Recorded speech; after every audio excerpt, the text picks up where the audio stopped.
Do this one? What's that one, Goalie? I gotta be careful about what I can and can't stream, dude. Alright. We can do that. That's kind of a step in a little bit of a different direction, but this is... It should be archival, so yeah, that's gotta be in the public domain. Here. Have this video. It's only 10 minutes. But, yeah. Let me switch this up to... It's a technology...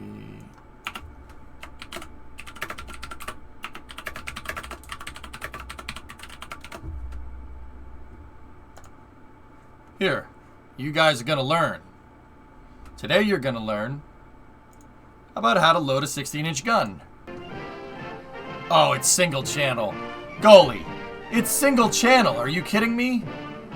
I'm not playing this. We can't play that.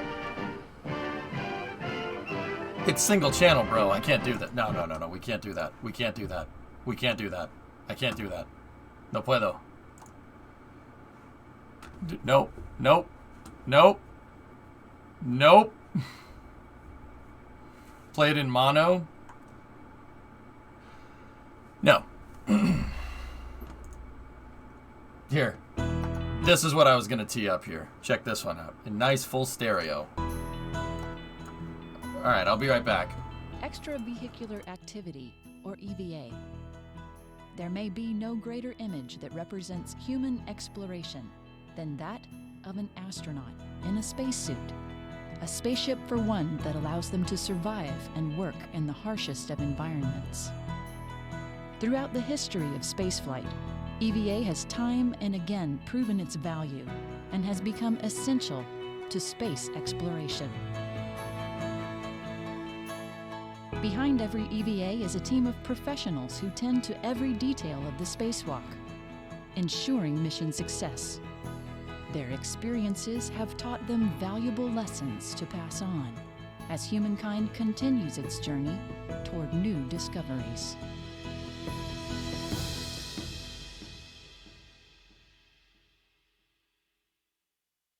I just have this personal opinion about lessons learned. I feel like that anything we do today, any way you look at it, is probably affected by a lesson learned from a previous attempt.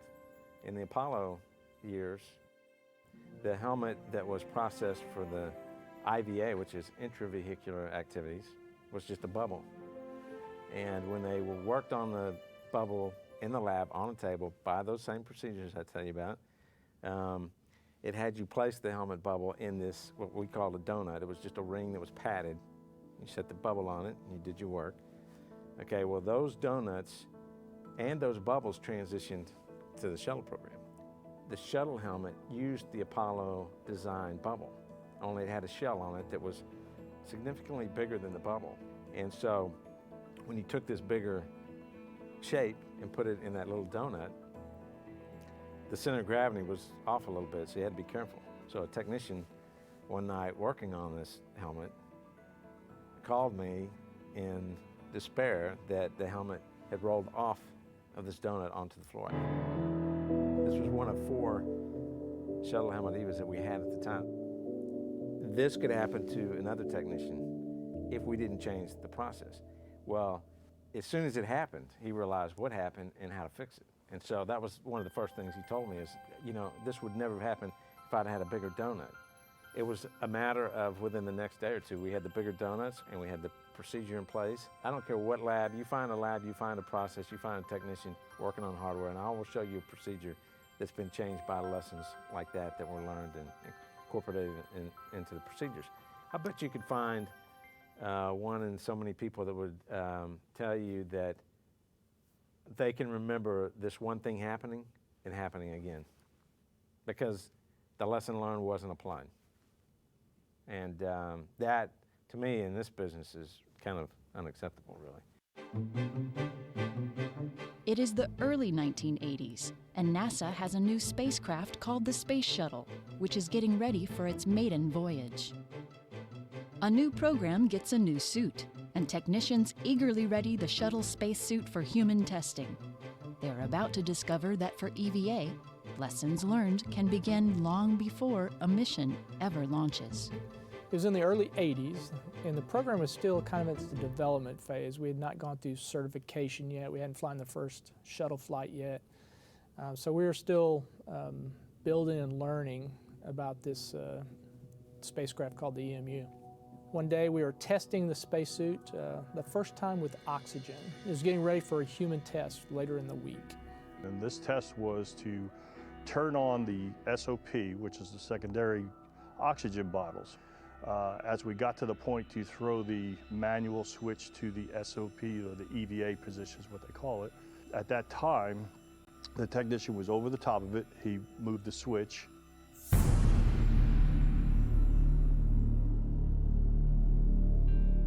We had a flash fire, and it consumed the suit, severely injured one of the technicians who was right next to the suit.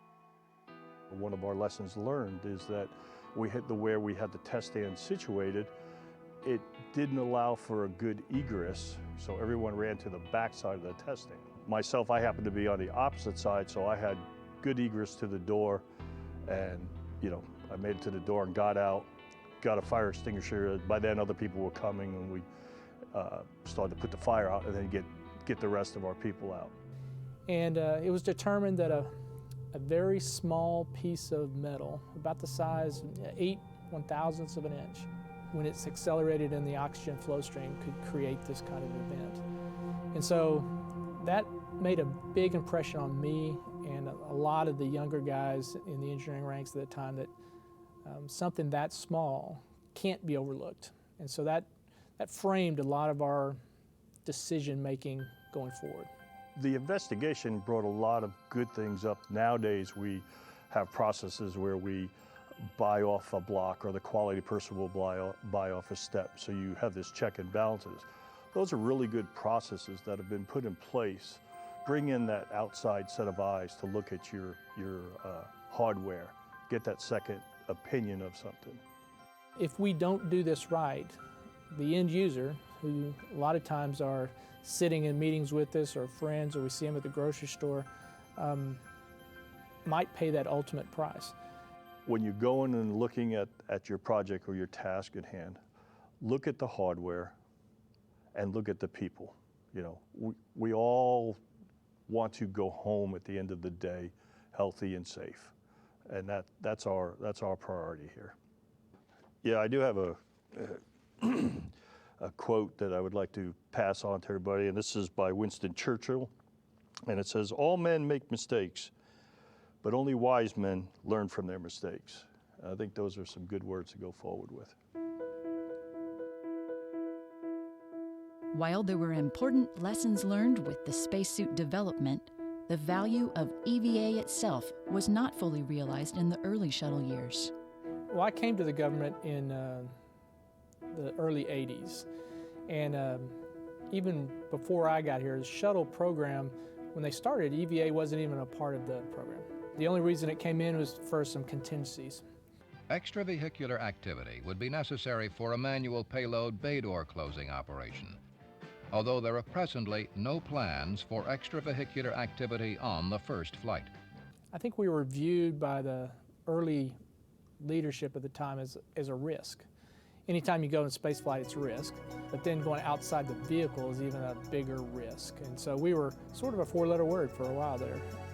In the early days, we did a lot more of demonstrations to show that you could do something with EVA. Well, it may have been one small step for Neil, but it's a heck of a big leap for me. Copy that, Bruce. Thank you. And then we were able to demonstrate to the program leadership that we brought to the table an asset that they really needed. We had several missions worth of satellite rescue, where we'd go out and either repair or go grab and put back in the payload bay to refurbished on the ground satellites that had issues. So we kind of made our mark in that regard as well.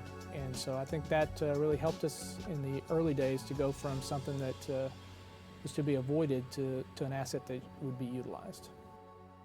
The EVAs during the early shuttle years would provide valuable experience as NASA began to plan for a new project, building a space station. The mission was to construct a spacecraft the size of a football field with the work site in Earth orbit. While robots could move the big parts together, the intricate work of connecting cables and other fine tasks could only be done by human hands. The spotlight was about to turn once again to EVA and prompt the formation of an EVA office. In the early 90s was when we had been developing Station Freedom. But what we began to understand, what the agency and the center began to understand, was the complexity of the problem or the challenge in assembling what is now the International Space Station. And there was a study, I recall, in the early 90s, the Fisher-Price study. Our report has indicated that the requirements are significant, but we believe not insurmountable. In the final portion of our report, we have listed a series of recommendations that can be implemented to decrease the total requirements for space station maintenance, encourage the use of multiple systems, such as suited astronauts. We were heading into this era where we were going to go off and do a significant amount of EVAs to go and build the space station. And the number of EVAs kept growing dramatically. It was, I guess what I'd say, alarming. And so I think we began to understand that we needed to focus on EVA and how were we going to do extravehicular activity in the spacewalks and how were we going to organize our approach to that.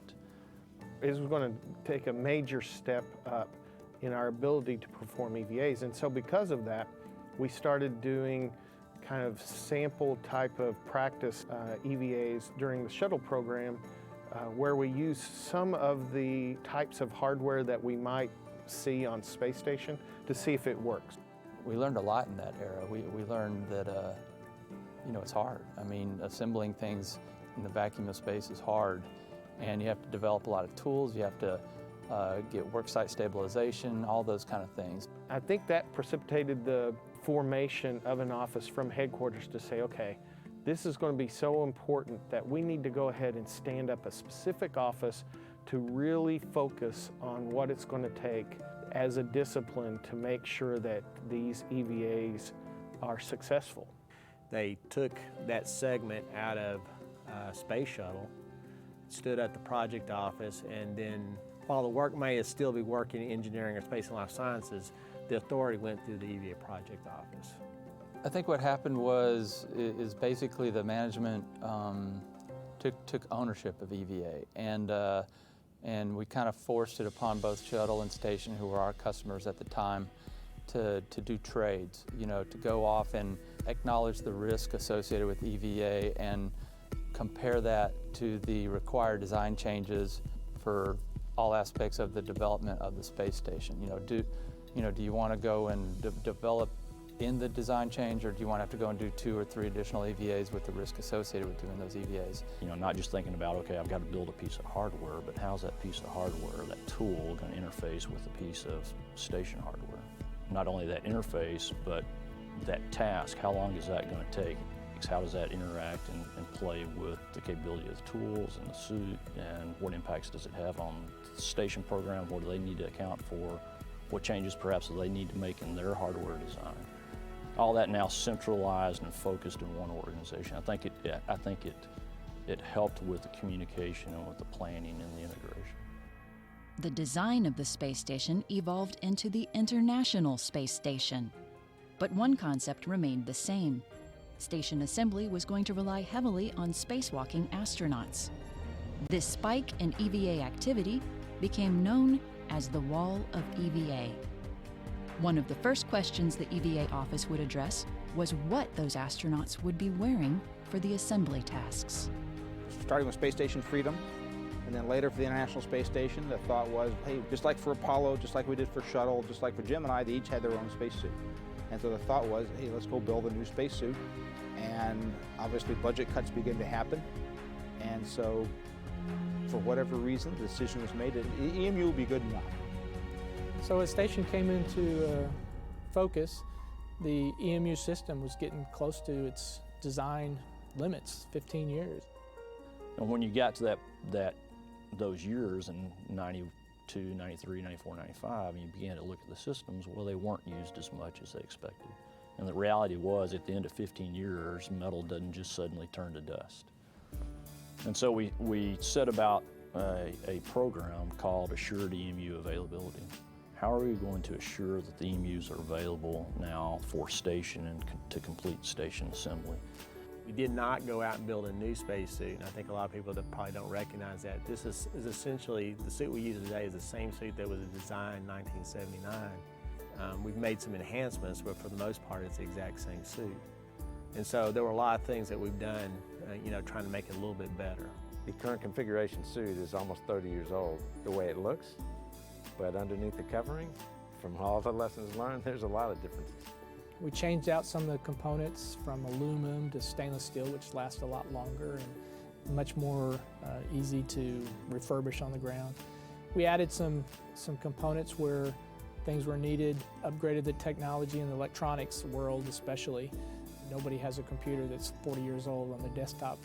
And so we went through a series of redesigns with the gloves, trying to make them more mobile, give you better dexterity, ease the physical burden on the astronaut and being able to manipulate the indices of his hand, and adding something to protect against the thermal extremes. And so we added some heaters in the gloves as well.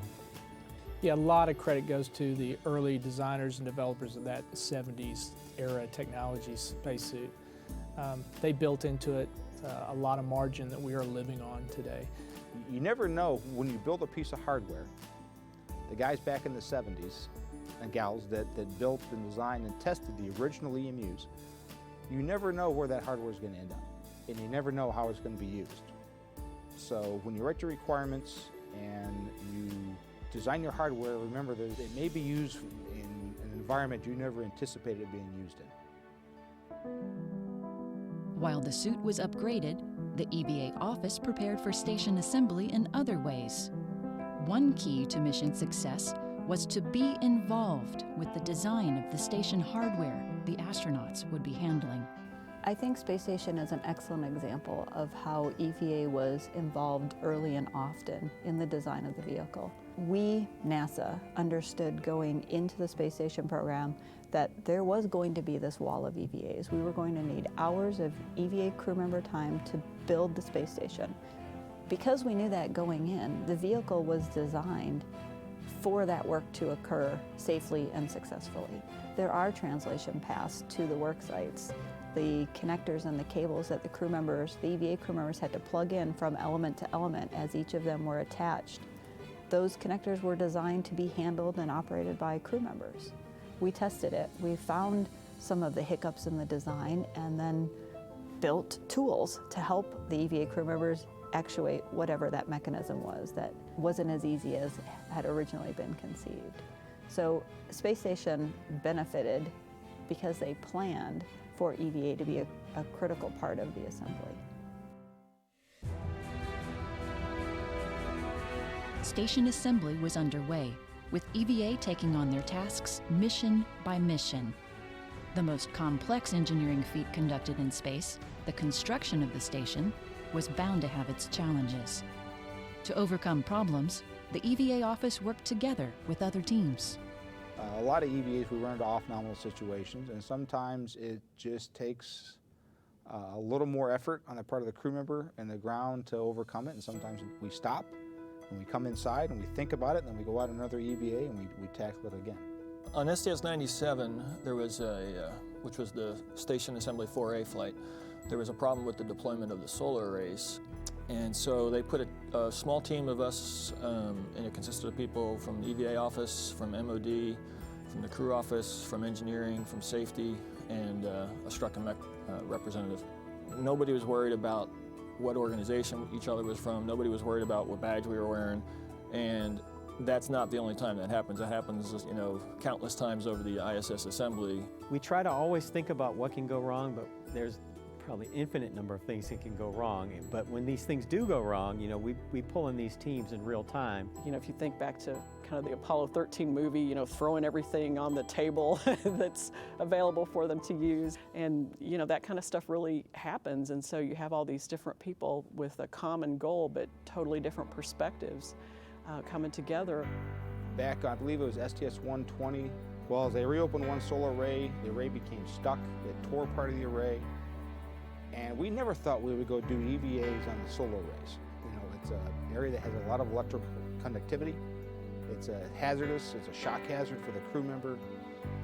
We never thought we would do it. In a very short period of time, we sent him up on the arm, on the boom, with tools that had been Kapton taped over, and we went and we repaired the array. We did that pretty quick. We've had, you know, on the order of over 100 EVAs to assemble a space station, in some years 20 or more EVAs, and there's no way we could have done that without all these organizations working together as well as they did. That's really the fun part of the job. That's the fun part of the job, is when you fly in space and things don't work like you thought they should, and then you've got to very quickly as a team come together and solve the problem.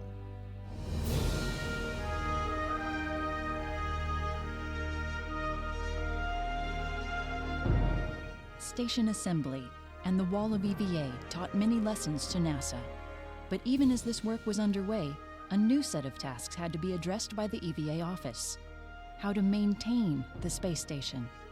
Well, its station was a very good test bed because in the shuttle era, you know, shuttle flights were relatively short, you know, 7, 10, 14 days. And so if something went wrong, you always had the option to come home, and then you always had the option that, well, we'll just wait and fix that when the shuttle comes back and lands. Well, ISS doesn't land, and so things, if something breaks, you need to fix it up there in space. And so the EVA role, again, it becomes much more important. Some of the hardware that's just being launched is just starting its life, where some of it's already been 12 years on orbit and is now getting to that critical juncture where, you know, from a certification standpoint, it might be at the end of the life. Some of the hardware on the station is critical enough that should it fail, the station would have to be abandoned. To avoid this scenario, NASA identified critical contingency EVAs, spacewalks which could be conducted in short order to fix any failed hardware. Any crew, at any time, would have to be prepared to conduct these emergency EVAs.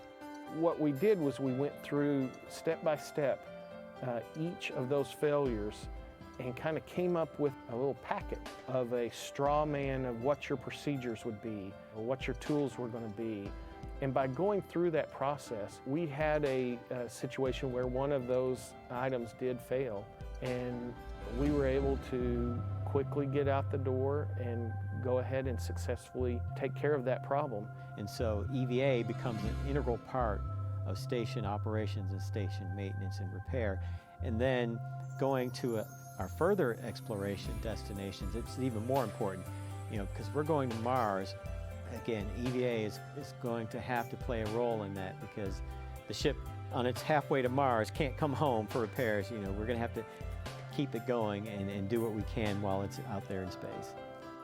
To conduct maintenance EVAs on the station, one assumes the astronauts have a perfectly working spacesuit. A new challenge to overcome in an era of long-term exploration: how to fix a spacesuit in space. The guys are all suited up. We had a little leak problem with Steve's suit. It ended up being traced to an O-ring on one of the lithium hydroxide canisters we used to scrub the CO2. And, FR's not really that wanting to is stay our under there, smoking but, gun for a leaky suit. Hopefully that'll get out of the way too. I can tell you something that really fascinates me is just when we do have a failure of any kind on the EMU, it's kind of like watching a piece of food drop to the ground at a picnic and the ants go get it. You know, that's sort of what happens when we have a failure of something like the EMU, because that's the crew's lifeline. That's what keeps them. It's really our little mini spacecraft, and so that's one of the most important things that we have in EVA. And so when something does go wrong, you see this team come together like those ants and just immediately start working the problem. You know, every failure is an opportunity, and sometimes you're forced by necessity to do things that you never thought that you would do. We had a situation where shortly after the Columbia accident, and we then weren't able to launch anything, we had one of our suits go down.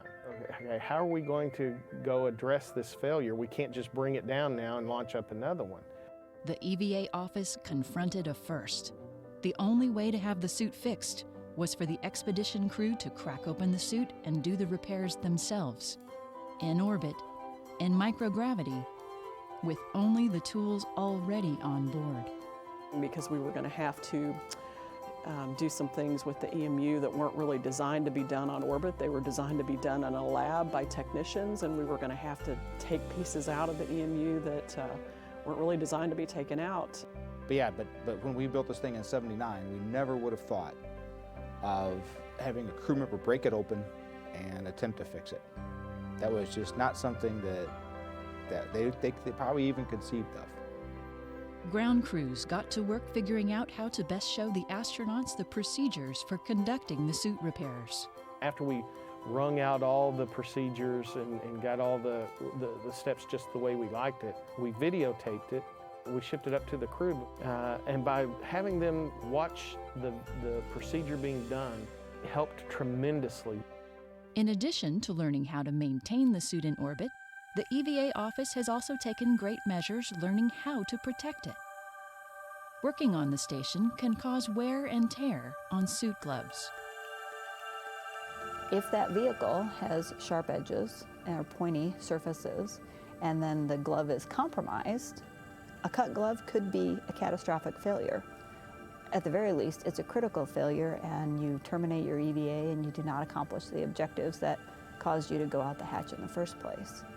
Something we've been doing since the shuttle days, but we have a team of folks that work really closely with the crew, and they go in and they look for sharp edges on any of the surfaces that are going to be exposed to try to avoid getting up on station and accidentally cutting the suit. We have fixed hardware late in the flow. We file down sharps, we take threads of screws that are protruding through structure and put a cap over the exposed threads so that a crew member doesn't reach behind the structure and cut their finger on those threads. I think the lesson we've learned is sharp edges are very real, and it's crucial in the design phase and in the delivery time frame to verify that your sharp edges don't exist. Not all sharp edges are fixable on the ground. Some hazards are created simply by the station being exposed to the harshness of space. EVA, because you're putting a person into a pressure suit that's pure oxygen, that comes with its own unique hazards. And then you put them out into a vacuum. With a space station that is supposed to be designed to not have sharp edges, but has now been out there for some parts of it for almost 15 years. And it's been pulted by micrometeoroids, and we're finding sharp edges on the outside of the station. On handrails and translation pads, we found these little nicks. So that is one area that we have to be concerned about for the future of station is the environment that we're working in. Micrometeoroids could turn parts of the station from an EVA perspective in areas that we don't want to go.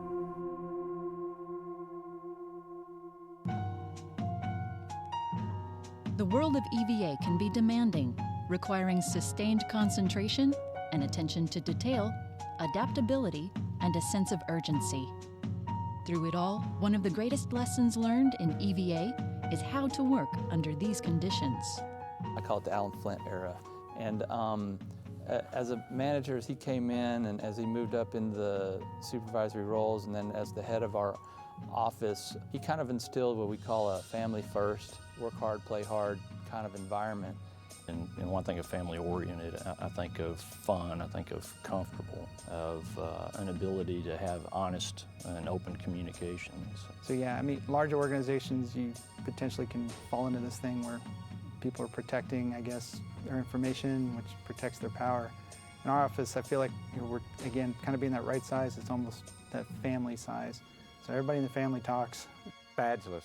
Well, from the context that we don't recognize so much who each person works for as much as the fact that we're EVA, that we support EVA, yeah. So yeah, I think it just helps set that positive tone, which makes the difficult times easier to manage. And it's a trusting environment. You get the best out of people. I mean, people are excited to be part of that. It helps you, I think, establish an esprit de corps, which I felt like we had in the EVA office. We were able to take an organization where sometimes people were looking to leave and create an organization where people were wanting to come to it, you know, which is a nice problem to have. The importance of EVA is well documented. Having human hands present for exploring, building, maintaining. As human spaceflight continues, new technologies, new ideas, and new processes will be used to pursue exploration.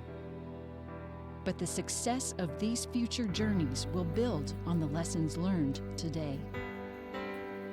Understanding of what worked and what didn't work will benefit those who are willing to listen. And so looking forward, whether we're designing an EVA system or as the EVA team, we're part of a program that's developing a new system, a new spacecraft. Think about what can go wrong. These future missions with constrained budgets, you know, constrained resources, people say, well, maybe I'll add EVA later if I need it. But we're constantly struggling to get people to understand that it's not just a nice to have, you're going to need it, whether you realize it or not. When Shuttle got started, we just left Apollo in the rearview mirror, where EVA was the reason we were going to the moon, for all those discoveries that we were making. And in our future, we'll be back into an environment where discovery is the main thing, and you need the human aspect to do that discovery. And so EVA will be, again, sort of an aspect of that exploration phase in our future. So I think we did take it to an area that it's a core competency of what we do here at NASA, and to the credit of all the folks in the community that worked each one at a time and kind of made those success stories a part of our heritage.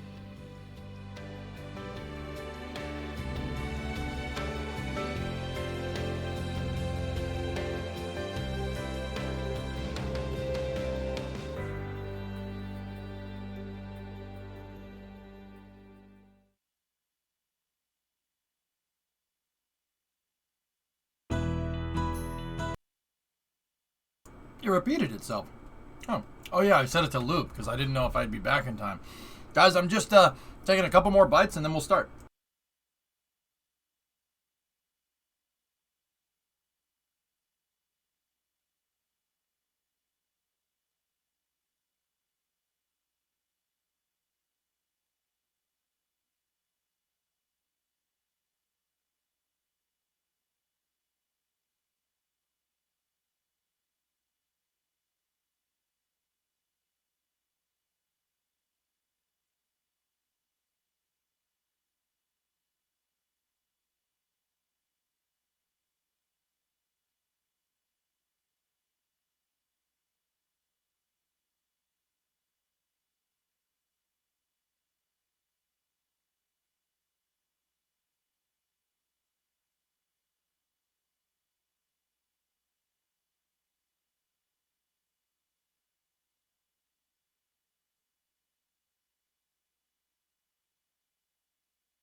Okay, all right, we are back. So what was on the menu? I had Qdoba, steak burrito bowl with white rice, pinto, cheese, a couple other things. That was on the menu. Can I have the snack pack? No. No, you got a banana. You don't need no snack pack.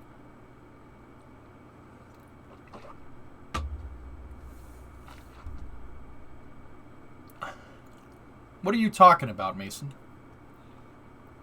Nothing. All right. Okay, I'm back. Welcome to Space News. Here we go.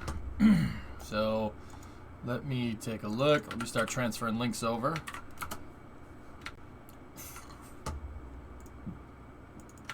The turnaround's been kind of a little bit, with Space News, other than the Starlink launch.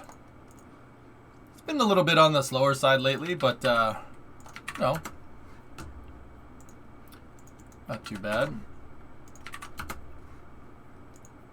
I mean, if anything, it's If anything, it's given us a little bit more time to play these video games that we've been all trying to play. Opinion on the milkshake Alpine. I don't know what that means.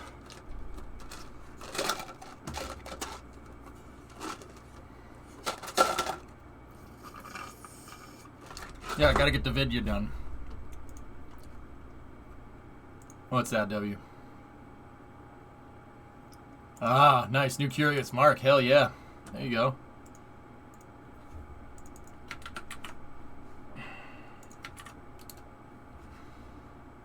Okay. Alpine has new pink uniforms. Yeah. Okay. All right. I'm going to move that one there. We'll start off with this video posted by ULA. Let's see what's up here. Let me just X out of that and go from here. Let's see what we got. Successfully launching missions to every planet in the solar system, in addition to critical national security, science, weather, and communication satellites, ULA has established a long-standing industry reputation for reliability and orbit accuracy. While our rockets lift off from launch pads in Florida and California, the journey to space begins in Decatur, Alabama.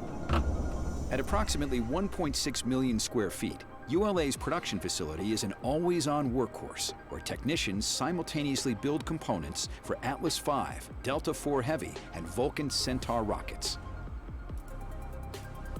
Booster production begins when large aluminum plate stock is loaded into one of 4 double gantry skin milling machines, where aluminum is milled into patterns designed for building tanks and other components.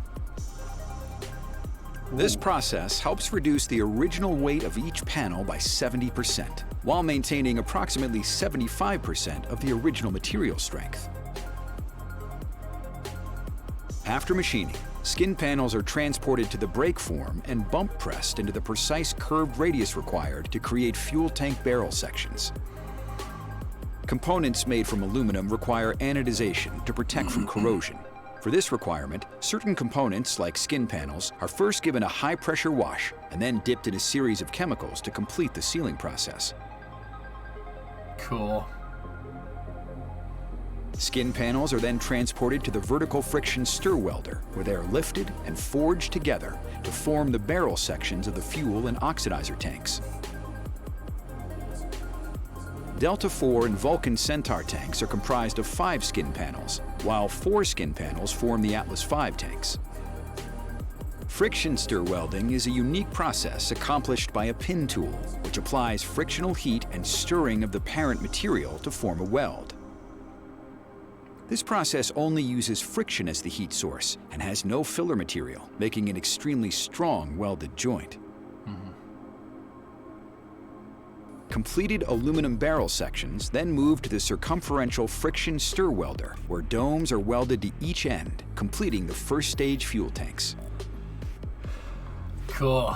After pressure testing, which verifies the integrity of the welds, the next stop for booster fuel tanks is the spray-on foam insulation booth, or SOFI. This is where completed tanks are primed, then insulated to protect from the acoustics that occur at liftoff. Tanks then move to final assembly, where components like wiring and engines are added. In addition to the first stage, or booster stage, ULA's second stages are also built in Decatur. The factory has recently undergone a major reconfiguration, resulting in a new state-of-the-art Centaur V production line to increase the speed at which Vulcan Centaur second stages are built, assembled, and tested. The Centaur upper stages for Atlas and Vulcan are built using a thin stainless steel structure, making it the most efficient upper stage currently in use. To create the domes or bulkheads for Centaur's 2 tanks, gores or pie-shaped sheets are welded together. The bulkheads and tank skins are then assembled using a combination of spot and seam welds. Spray-on foam insulation, or SOFI, is then applied to the Centaur tank to provide thermal protection for the cryogenic fuels. Centaur's tanks are known as pressure-stabilized tanks because 90% of their weight and structure at launch is from the mass of the fuel and oxidizer loaded prior to liftoff. That's a Centaur V right there. The Centaur tank then moves to final assembly, where engines, avionics, pneumatic, and propulsion systems are installed. What? At the end of the production journey, all systems on both the booster and Centaur are fully tested, and the stages are prepared for transport to the launch site. With testing and transport preparations completed, Atlas V, Delta IV Heavy, and Vulcan Centaur rockets exit the factory and roll about a mile down the road to a dock on the Tennessee River. Once loaded onto the RS rocket ship, ULA's specially designed cargo boat, the rockets begin the 8-day trip to Cape Canaveral Space Force Station, Florida, or the 23-day trip to Vandenberg Space Force Base, California. Cool. You see that big boy? Centaur V. And yeah, they stretch the steel. The stainless steel is so thin on these Centaur stages, you can stretch it like you just put it onto the jig and you stretch the things. That's how they make those gores right there. Yeah. Oh yeah. It's that freaking thin. Maybe like a little bit thinner, a little bit thicker than like tinfoil. Yeah. Yeah, dude, that thing, that's why it has all these rings holding the whole thing together. And it has this jig on the end because that thing is super delicate. Like, it's maybe as thin as like the paint coat on your car. That would probably be about right. Yeah. Like the metal on a car door is thicker than that, like 3 or 4 times thicker than that. Yeah, pretty much on this. Yeah, Here, let me go back to it. Yep, see?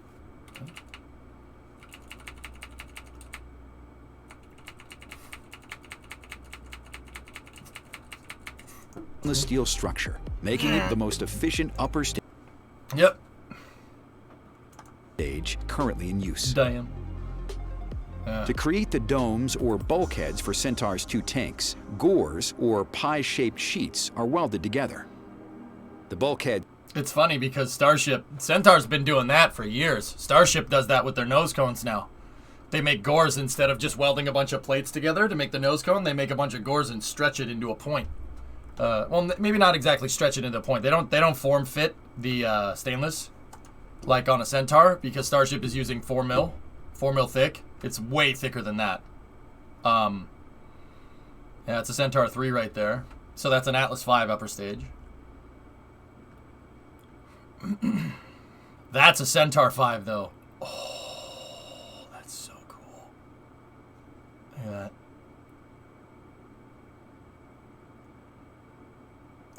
Guys, I just want to point out they're welding that stage from the inside. That's what this thing does. This little dingle arm goes up and it welds the inner seam on the tank. How does Starship get away with using thicker metal? The performance of the engines? I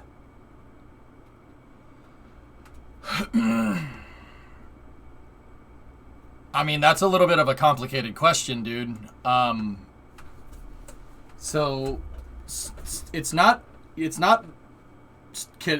does Starship, is Starship using thicker steel? Starship is using, the real question you should be asking is why does Centaur use thinner steel?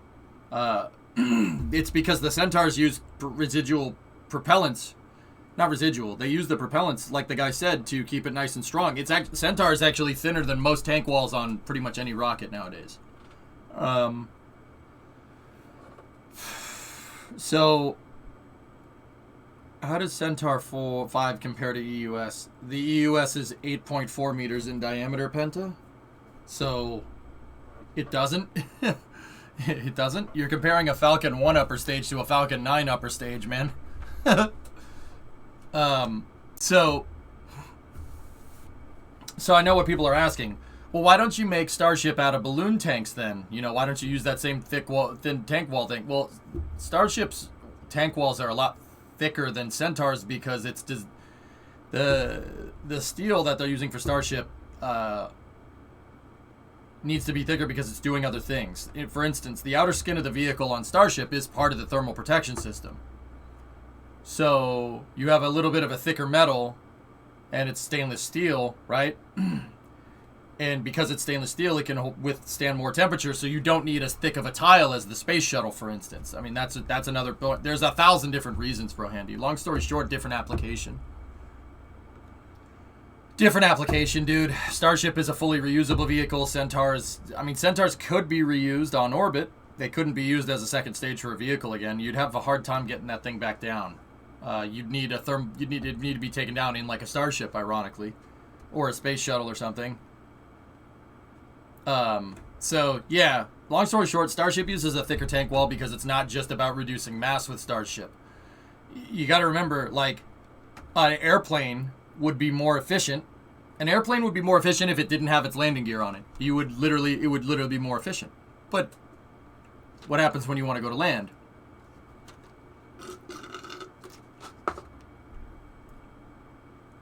So you'd want to so with Starship, you got to make it a little bit thicker, but that works both ways because you're allowing like a thinner thermal protection system, dude. I guarantee, like, I was doing out some numbers the other day on stream, and it's funny because a Starship, from what Elon said in the Starship presentation, a Starship doesn't weigh that much more than a space shuttle. The space shuttle's about 2/3 the size of Starship. Okay, it's about 2/3 the size, give or take. But the space shuttle is, like, for the cargo that it moves, it's way heavier. It's like, what was the shuttle? Shuttle was like 80 tons or something. Starship's like anywhere, Elon said, I think around 120. So, I mean, like, the shuttle's 2/3 the size, but Starship is not 1/3 of the weight. Well, yeah, it kind of is. It kind of matches up. But Starship has a much bigger payload bay. I will die on this hill. Shuttle Centaur is a great plan.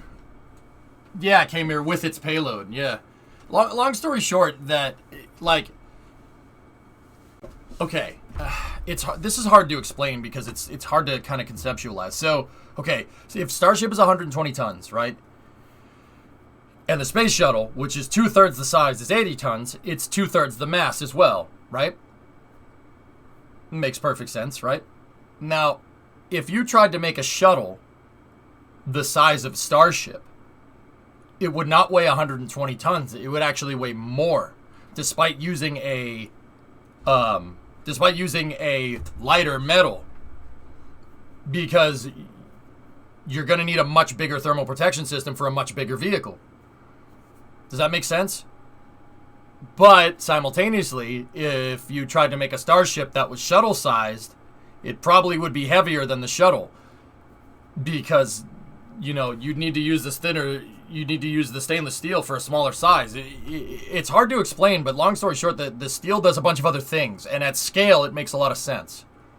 Like, my visualization game is not the best, so if people are still like, what is he talking about? Yeah, don't get me wrong. That's not the best analogy that I could come up with. I've said that better before. It's just a weird day. It's a weird day, dudes. Something square cube law. Yeah. What happened to Centaur IV? We don't talk about Centaur IV. So, yeah, pretty cool tour from ULA. I thought that was really neat.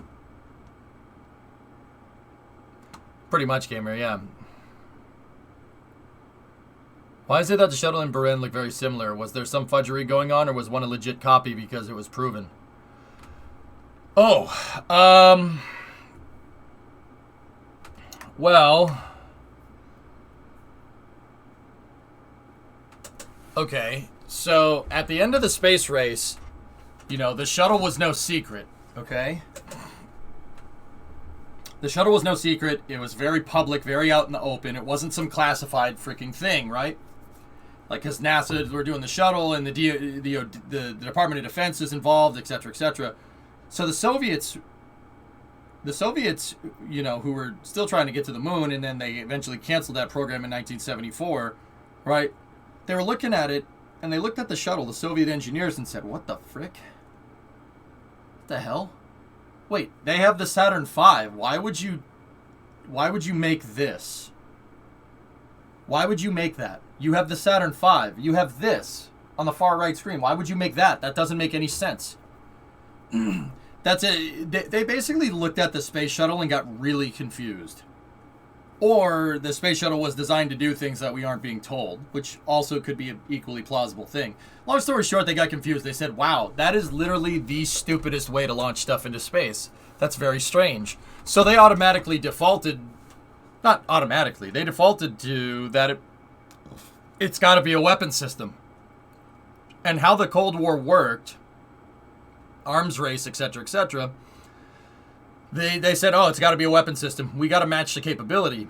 We don't know what the capability is, but we're going to match it because we don't really understand what that thing is supposed to do.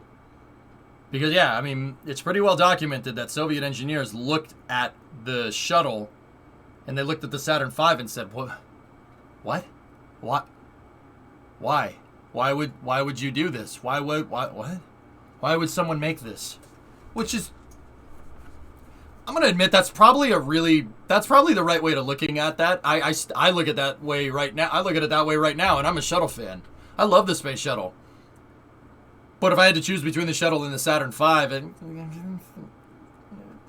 probably take the Saturn V. The only way the shuttle would even be remotely comparable is if they built out the entire STS program like Shuttle Centaur or something.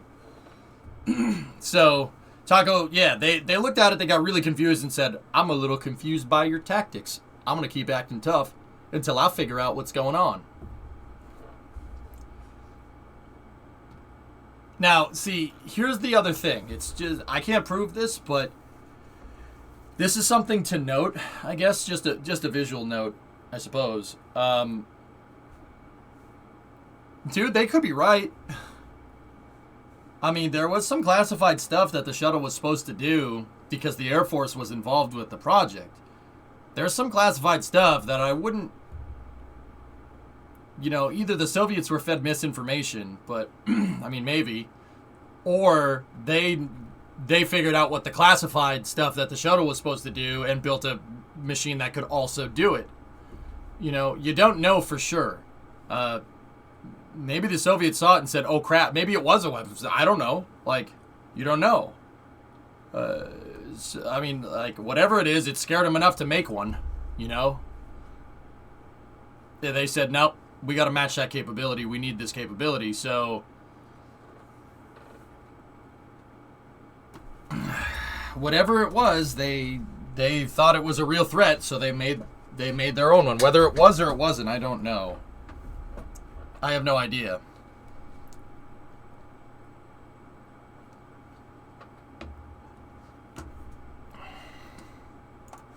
All right. Anyway, guys, we have an update here from ASTRA. ASTRA's post-launch investigation. What we're doing. Okay. So, ASTRA had a launch at LC-46 at the Cape last week. Yeah, Finglers, I don't know. They could be right. Maybe they were right. I hope they weren't. I'd like to think my countrymen are better than that, but, you know, during the Cold War was kind of a weird time. It's where we, you know, both sides freaking were like, no. You know, limiting arms be damned. We're gonna make more guns than the other guy. So a lot of wacky stuff came out of the Cold War era. So, I mean, the shuttle being one of them. The shuttle is one of those wacky things. Who knows? I'm not gonna say that they weren't right in their analysis, but I do know that they got confused by the shuttle. There's a book about Buran Energia, and the engineers are like, "What the frick? What? Why? Or about the space shuttle in Buran Energia." The Soviet engineers were like, "Why would someone do this?" You know, so. Yeah, I wouldn't throw it past them. I mean, you know, the Soviet engineers were a lot of things, but the Russian and the Soviet engineers were not bad engineers. They made some pretty damn good stuff, like Soyuz, for instance. Proton was a great rocket for its time. Polius was strange. That's what I mean, floating disc. You can kind of, like, I've noticed this. You can look at all this declassified stuff from the Soviet Union, and like a lot of these crazy weapon systems were trying to match capability, which we do know is right.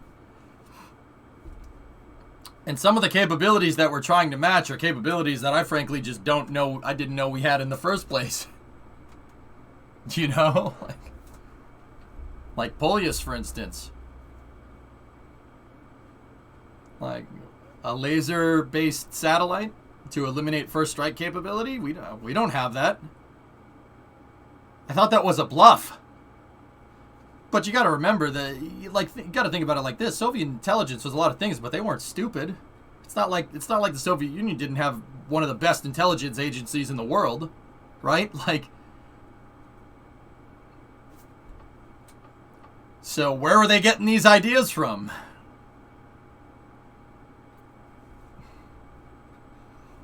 You think we could feed them misinformation? I don't know, man. Like, that doesn't... If we wanted to have it, we would have it. John, you're missing the point. You're missing what I'm saying. Do you think we were smart enough to flood Soviet... It gives to the Soviet Union enough bad intelligence to constitute building a laser-based weapon system? Do you think the KGB would have gotten one document about building a laser satellite system and then built an entire laser satellite system based off of that? And then launch it on the arguably the most complicated launch vehicle ever designed by man? It's a little bit of a stretch, buddy.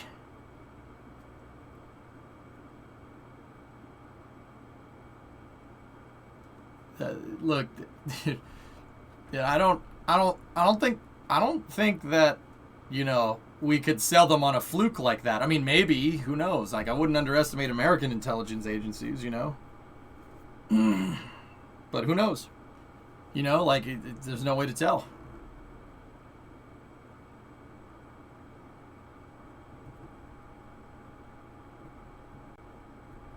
Yeah, John, I figure somebody would find a way to rope this into currently what's going on. But, yeah, that hasn't really...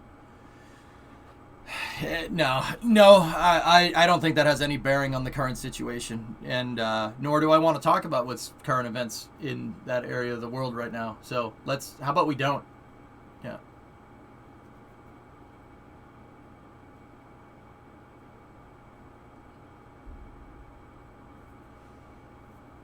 Anyway, let's change the subject. Post-launch investigation. What we're doing from ASTRA. Let's see. Earlier this month, we launched for the first time out of Cape Canaveral. While this mission represented historic firsts for ASTRA, we experienced anomaly during flight and were unable to deliver the payload to orbit. We deeply regret the loss of the mission and are working to investigate and identify the root cause of the issue. While our current investigation is ongoing, I wanted to share a little more about our process for investigating issues in flight. The FAA authorized ASTRA to lead the investigation, is providing oversight to ensure any public safety issues are identified and addressed, and will approve the final report. ASTRA is executing our FAA-approved investigation plan, in addition to the best industry practices, which enabled us to not only determine and resolve the root cause of the failure, but look across the rest of our systems to see what else might be impacted and make those systems more robust as well. This is a rigorous process that moves rapidly from theory to experimentation to action. Our launch investigation process includes 4 main steps, which are summarized here. Flight data review. As soon as the flight is complete, even for a fully successful launch, we review flight video and telemetry to compare our expectations with what actually occurred to identify any off-nominal events. Timeline reconstruction. For any off-nominal events, we then reconstruct a timeline of a launch sequence events and telemetry which allows us to understand what happened and when. In this case, our early findings in flight videos show that the first stage burn was nominal, and the anomaly occurred during the stage separation process following main engine cutoff. Fault tree analysis. Number three. After we understand the timeline of events, we analyze all the possible causes of any off-nominal events in order to identify a root cause. We do this by creating fault trees, which are a reliability engineering tool used to organize and analyze the most likely direct causes. We moved quickly from theory to experimentation in order to test our hypotheses and narrow in on the root cause. Implementing corrective and preventative actions. As we've identified and corrected the root cause, We then look across our system to determine how we can apply those lessons learned and implement preventative actions for future missions. We view this as the most important step because it helps us continuously improve our system and increase its reliability. It has been over a week since our launch. We've already completed steps 1 and 2 in our investigative process and are currently in the process of finalizing the fault tree, step 3, and implementing corrective actions, step 4. The investigation process was driven by our core value of learning and allows us to test and iterate at speed. We believe the faster we are able to iterate, the more we can refine our launch system, and the faster we are able to get our customers back to the launch pad. We will share more about what we have uncovered with our investigation when the FAA is complete. Following that, we expect a safe return to launch. Launch photo, Brady Keniston / ASTRA. Nice picture from Brady. I mean, guys, that's Rocket Guy. Would you say that's pretty run-of-the-norm stuff? Everybody does this. This is, yeah. I mean, you have to recreate the scene of the crime, so to speak. Compare it to other times where it didn't happen, and then figure out what's different. But the hard part about that is that doesn't necessarily solve your problem either. So you say you have a good launch, and then you have a bad launch. Timeline will be pretty much the same up until the anomaly. So you figured out what the anomaly is. In this case, I'm pretty sure their payload fairing didn't open. But you got to prove it. It's not what you know, Jake. It's what you can prove. Right? So what they're going to do, understanding what caused the mission to failure is just what put the mission into a failure mode, right? Basically losing it, is just one part. What are the events that led up to that failure? That's the hard part. So anybody can look at ASTRA's footage the other day and say it's pretty obvious that one of the payload latches didn't open. What is that? Is that an electrical problem? Is it a problem with the latch? Did somebody tighten a bolt down too much? There's 1,000 different things that could be, because 1,000 different things needed to happen to get that fairing onto the pad and then launched up until that point. So these fault trees can get pretty damn complicated. But once again, this is pretty straightforward stuff, dude. Yeah, this is a standard. It is a standard. Yep. Yep. This is standard. Yep.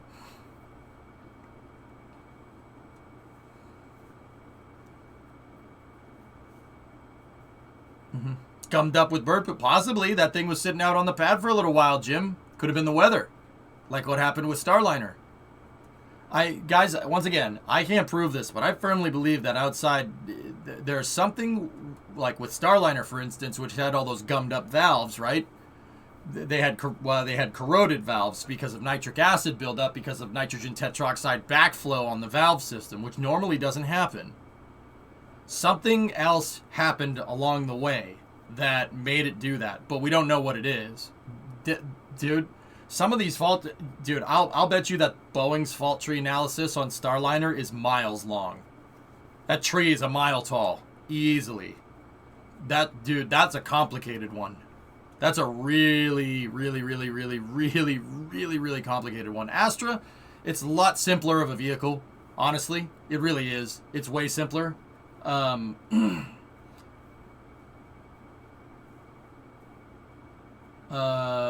So yeah, they'll probably have this stuff figured out. Like I said, ASTRA's rocket is supposed to take a difficult concept like launching something into space and be able to do it on demand as fast as you possibly can. That, like they said in their press interview, that means that they can do it a lot. They have high iteration, which is fine. That's why I knew ASTRA's going to be fine. They're everyone's like, oh my God, they're going to go bankrupt. No, they're not. They're not going to go bankrupt. I mean, if they had a lot of failures in a row, then yeah, but the last mission before this one made it into space just fine. So you got to figure out what happened, what went right there and what went wrong here. And that's difficult to do. It takes a long time. Is it nitrogen tetroxide blow up the SpaceX capsule too, or was that something else? NTO inadvertently caused the problem, but it was a different reason. How likely is that ASTRA launches in 6 days when this is not resolved yet? The turnaround is going to be quick. I don't know if it's going to be in 6 days quick, but it's going to be quick. ASTRA's rocket is not complicated, guys. That's the whole thing. Like, okay, what do I mean by when I say not complicated, okay? All right, I get it. People don't like iPhones. I don't care what you think about phones. That's not the point here. But look, the UI on a smartphone, like this iPhone here, is very straightforward stuff. It's very easy to use. It's very intuitive. Does that make it like, look, boomers use iPhones all the time. You know what I'm talking about. Does that mean that that was easy to engineer? Hell no. There's somebody in Cupertino that spent years making that UI. Right? ASTRA's trying to do that same exact thing with rockets. It's not an easy thing to do. So, I mean, I would say that them trying to make the lowest price point in the industry and by far the simplest rocket around, in fact, makes the difficulty a little bit higher than just, oh, let's just try to get something into space. So, I mean, the fact that they're experiencing failures, it shows how difficult this is. But once again, I think that because they'll be able to rapidly they can rapidly iterate, not rapidly prototype. I think that shows that, you know, it's a pretty flexible model and it can take into account failure, which is good.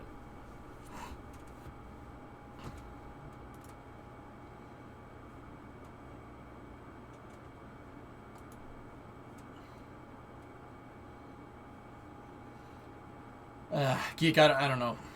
I don't know. Uncharted territory on that one, dude. I have no idea. I really have no clue. Here's your logo, but you spent 10 seconds on it. I spent 10 years to learn how to spend 10 seconds on it. Bingo. Yep. Yeah, you got it, buddy. So, I mean, them trying to do that with rockets is no joke. Six people launched this rocket. Did you guys see how many desks there were for the Antares launch the other day? There was like 3 different mission controls, and each one of them had like 50 people in it. Astra, 6. 6 people to build the pad, 6 people to put the pad together, and 6 people in mission control. That's the level of simplification that we're talking here. It's nuts. Yeah, Geek, the honest answer to your question is I don't know. There's really been no precedent here. I have no idea. I don't know what's going to happen.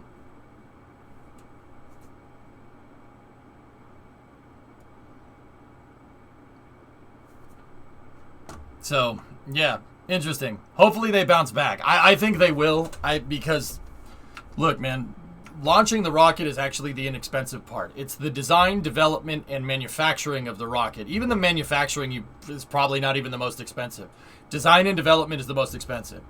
And ASTRA has a model where they can iterate on that design quickly so they can recover from a failed mission fast. It's a safeguard in the engineering to make the company more sustainable. Chris Kemp knows that. ASTRA knows that. Chris Kemp is the guy that runs ASTRA. I bet you NASA knows that too. They'll be back. They ain't going anywhere. And it sucks that their stock dipped, but they'll be back. And in greater numbers. The 6-day thing is coming from the NOTAM for Kodiak, which is likely associated with ASTRA. Window goes from the 28th to the 7th. Got it.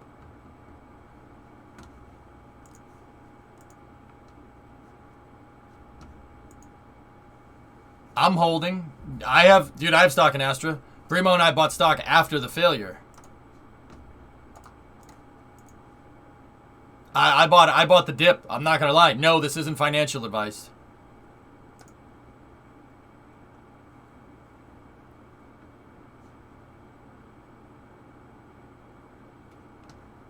So, yeah, I don't know, man. Diamond, no, we're gonna hodl. We're not gonna launch. We're gonna hodl until the thing gets figured out, obviously. And don't get me wrong, I usually don't disclose what stocks I have, but when it comes to like, if we're talking about it like publicly traded space companies, which are all of a sudden a thing in this day and age, which is kind of cool, I think it would be better to tell you, than to not. But I'm not getting paid by ASTRA or anything. The reason why I told Brimo Stonkmo, the reason why I told her to buy into it is because I know that stock's going to come back, because I know the engineering. I understand it. I know that they'll come back. That's the reason why I did it. I have confidence in that company. I mean, what other rocket? All right, just think about it like this for a second. What other rocket What other rocket engineering or rocket company with engineering takes into account one of their engines failing right off the pad? No one does that. ASTRA's rocket was designed that way from the start. So when LV0006 happened, it didn't just come right back down onto the pad and blow itself up. That rocket skewing like that was on purpose. It's designed to have 1.0 TWR so it doesn't damage GSE. It's designed to get away from it. That was implemented design. Who the frick thinks about that? No one thinks about rocket science like that. That shows really competent engineers, if I do say so myself. That's very, very competent engineering. I'm just putting it out there. Buy some stock in ARCA. No, I'm good. Can Falcon 9 do that?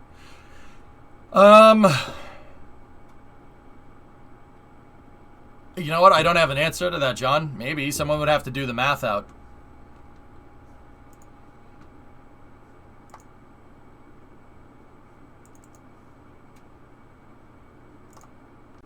Oh, Elon deleted the tweet. John.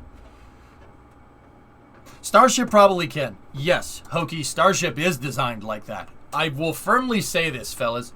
Starship is designed with like 3 times the amount of liftoff thrust that it actually needs. It has somewhere pushing over 50 meganewtons of thrust. In the latest Starship presentation, Super Heavy, the first stage has 17 million pounds of thrust.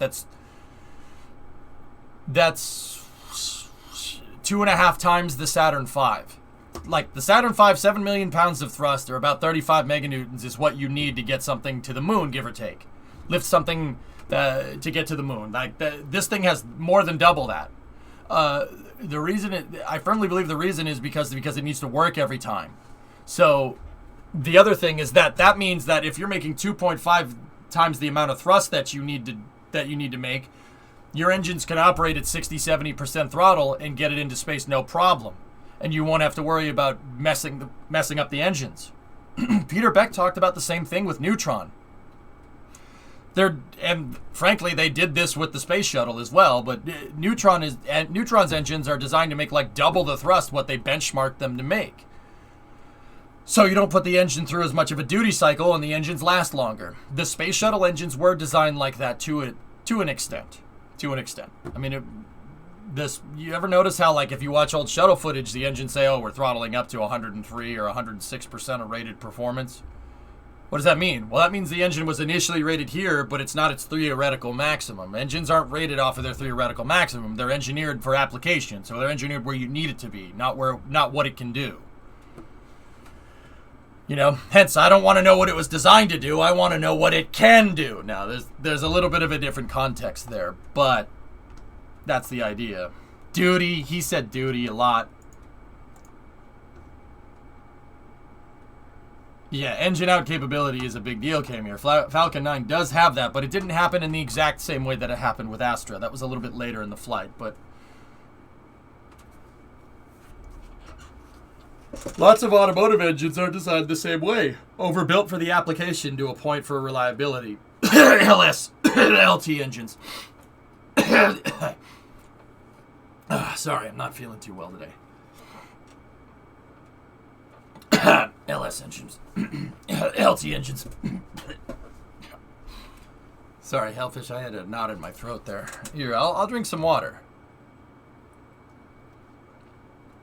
CPU overclocking, another pretty apt analogy there. Yep. Oh no, he got the Omicrons. No.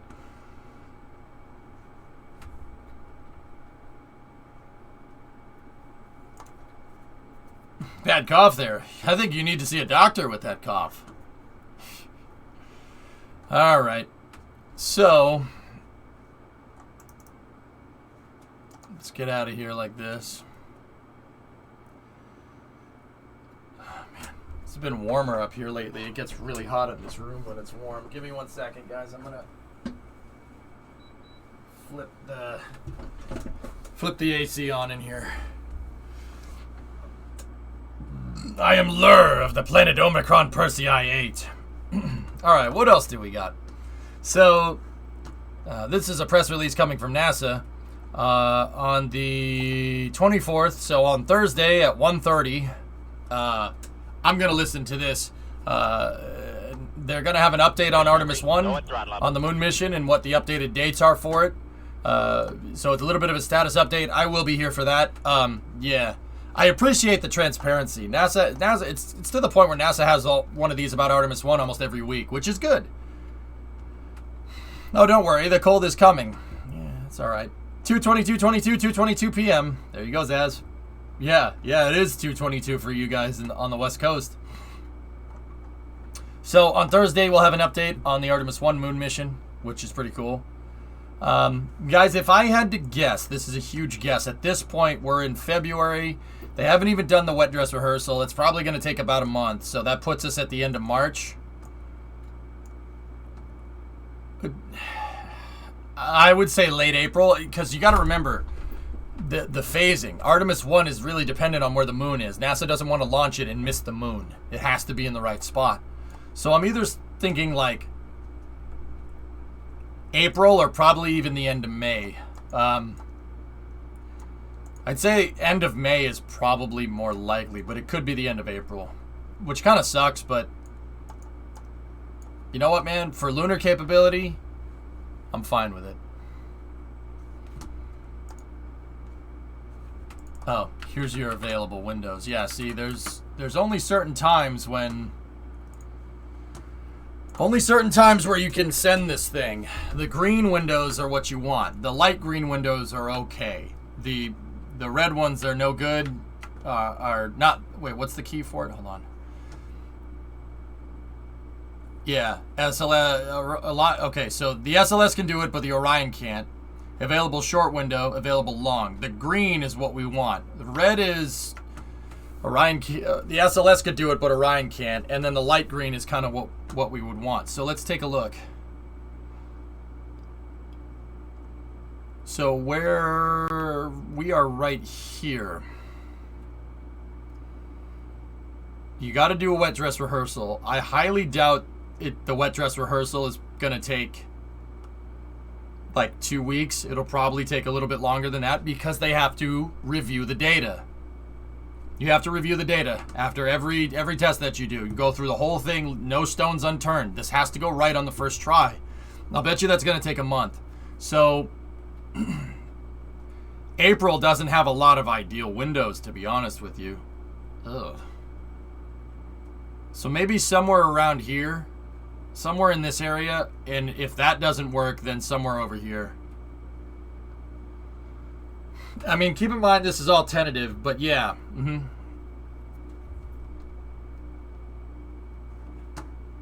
Please see last for newest batch of NASA flight directors. Oh, okay. So yeah, it's either going to be in the middle of April or the middle of May. What is this? The graduates, after extensive training, each member of the class of 2021 has graduated as a NASA flight director. Brandon Lloyd, Chloe Mering, Fiona Turret, and Diane Daly. Hello. What's up, flight directors? Cool. Cool.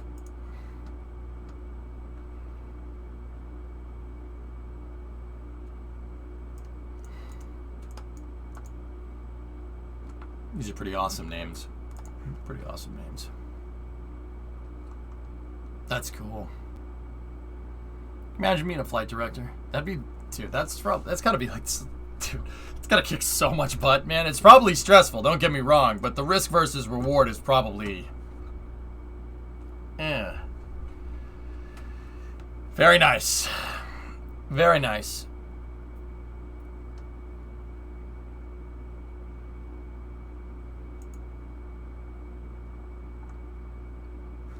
I triple dog dare you to do this when Starship lands with crew on the moon.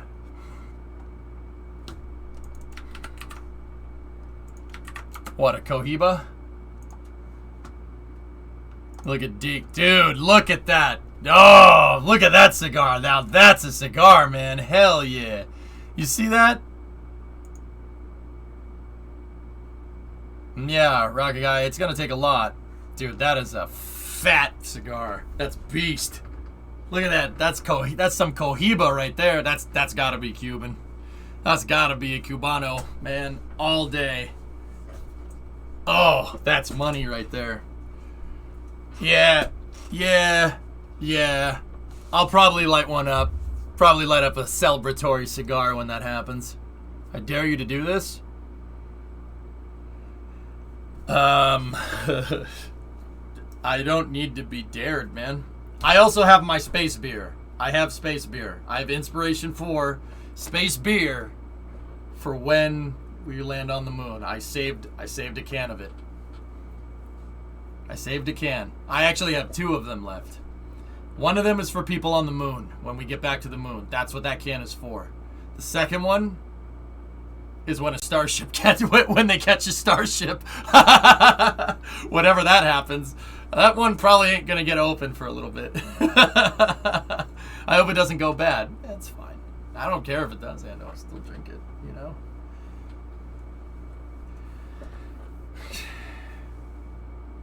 You could also finish another tres gomas. Yeah.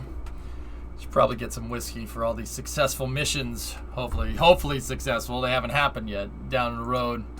That is a fat freaking cigar, man. Fat. Arturo Fuente Canones. It's about that big and very good. I know people. I know Cubans. Right? I'll make sure we get the good stuff, okay? We'll get the good stuff. Trust me on that one. We will get the good stuff. You have my word. I see a 0% chance that a Cuban cigar was in mission control at that time.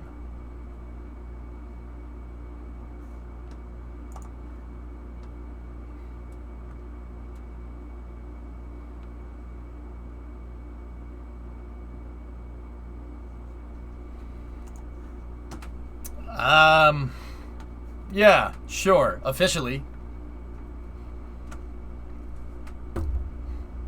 Can always go to Canada and buy Cuban cigars there, fellas. Like, I'm just saying.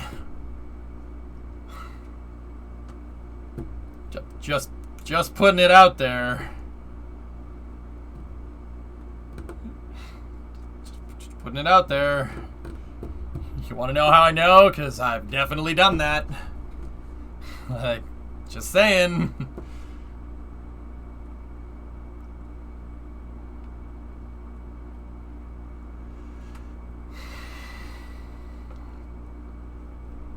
Anyway, we will probably do that.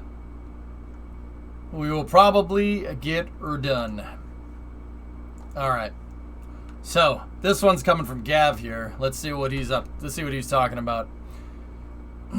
The Of Course I Still Love You drone ship is preparing to get underway from Port of Beach. Port of Beach.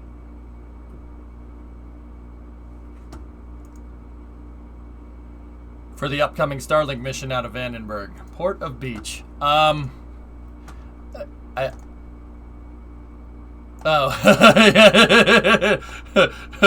Long Beach.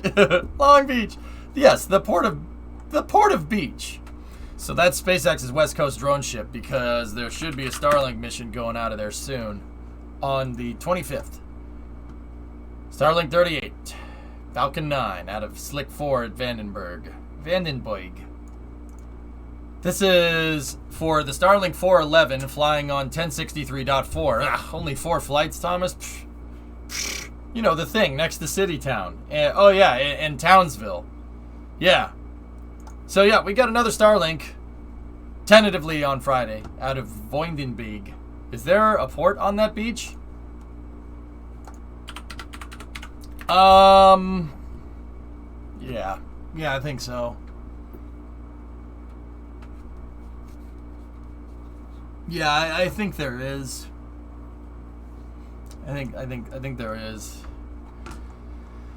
Yes, Port of Beach. Yeah, that's yeah, there's a port there. It's quite big. That's where Route 154 started, dudes.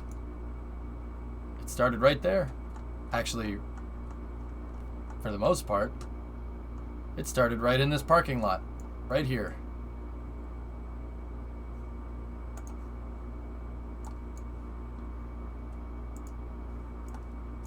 Right in that parking lot. Because there's a happy thing that I tend to enjoy right there. Yeah. It's a very long port, but I see no beach. Yeah. Okay. I mean, there's a beach right there. See? See? See? See? There's a beach right there. I mean, also you're here and you're a beach too. I mean, see? Look at that long beach.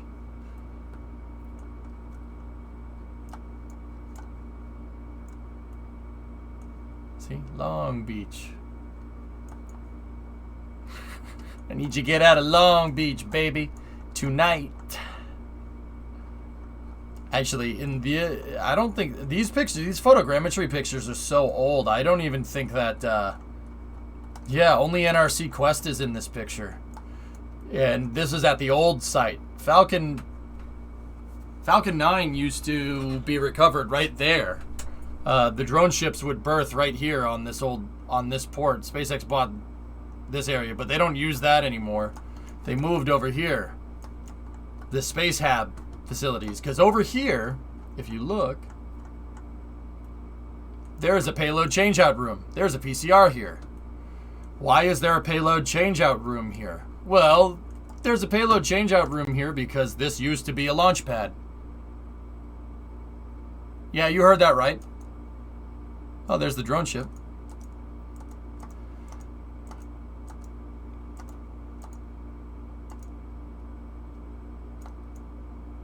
Uh-oh. There used to be a launch pad right here. What? It's a launch pad. Is it not a launch pad? No, it is. It floats. So this is Sea Launch. Sea Launch, once upon a time, was an oil rig. An ex-Japanese oil rig that Boeing's the Ukrainians and the Russians, or Boeing, a Ukrainian company and a Russian company. Shut up about current events. I don't give a frick. Shut up. Listen. They bought this and they converted this oil rig into a launch pad. SpaceX isn't the first one to try this. Yeah. So they have a tracking boat which has the hangars. It has a HIF inside of it with mission control, and then the launch pad with a payload attachment facility right there. So they would integrate the vehicle here. This thing would dock right there. The front of this ship would dock, the commander would dock with the rig, and they'd put the rocket on the launcher, and then they'd roll it to the pad. Yep, it's a launch pad. And the payload changeout room is right there. Actually, it's not really a payload changeout room. It's a payload readiness area. But yeah, that's not a thing right now. The Russian company bought out everybody else, and this thing is currently in Murmansk, I think, if I'm remembering right. It was bought by the S7 group, and the tentative plans are to launch Soyuz 5 on it, but who knows. So that left this payload changeout facility and a nice big dock here in the port of Long Beach that has basically the infrastructure for supporting space operations, right? Open. And SpaceX took it. There's NRC Quest, and there's, of course, I Still Love You. Imagine living in LA and moving to Murmansk. Yeah. Yeah. See, there. Oh, hey, Octo Grabber. Hello. That's nice. Hey, a payload fairing. Cool. Payload fairings.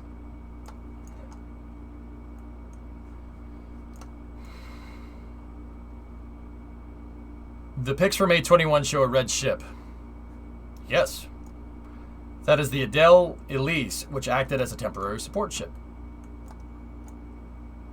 Is that the drone ship that Falcon 9 punched a hole in once upon a time over here? Yeah, drummer. Mm-hmm.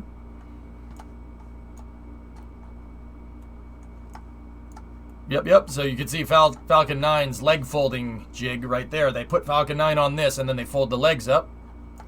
And then they truck it out back to wherever it needs to go. A lot of empty space out here in the port of Long Beach. Good hitter, the Llama. There's a picnic area at the end of the peninsula. Can you actually, like, go out here and picnic, or is that, like, off limits? Will we ever see a day that Google Earth is moving in real time? Probably not Google Earth, but I guarantee you that there's certain assets out there that have real-time images. Or at least partially real-time. I can tell you that at the very least it's on a day-to-day basis. Does that help? What was the leg-folding drone called in KSP again? Fred.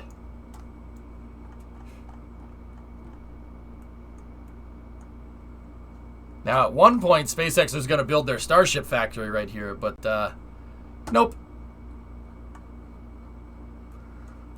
It never happened. It's false. It's fiction. We made it up. Never happened. Never happened. It never happened. This just popped up in your feed. This is Epico. What is this?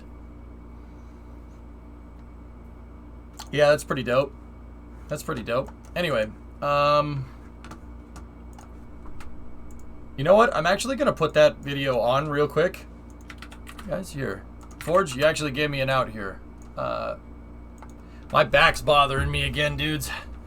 I'm going to go stretch real quick. I'll be back in 1 second. Here.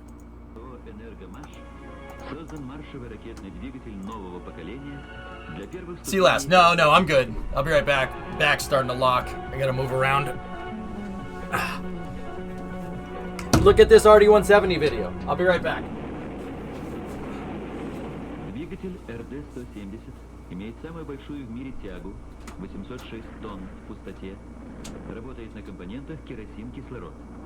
Он обладает самыми высокими удельным импульсом тяги и полнотой сгорания, обеспечивающими экологическую чистоту при эксплуатации. Двигатель предназначен для многоразового использования. Характеризуется высокой надежностью, точностью и простотой регулирования режимов работы и управления вектором тяги. Особенностью конструктивной схемы двигателя является плотная компоновка с использованием 4 камер. Подача компонентов в них производится от одного турбонасосного агрегата, расположенного между камерами. Принципиальная схема работы двигателя следующая. Окислительный газ по магистралям направляется в камеры сгорания. Для надежной работы основных насосов на двигателе установлены бустерные насосные агрегаты кислорода и керосина. Привод турбонасосного агрегата осуществляется турбиной, окислительный газ на которую поступает от 2 газогенераторов.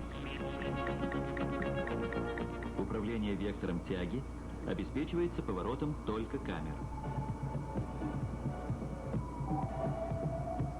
С этой целью были разработаны силифонные узлы, установленные в трактах подвода окислительного газа к камерам. Давление в камерах сгорания 250 атмосфер.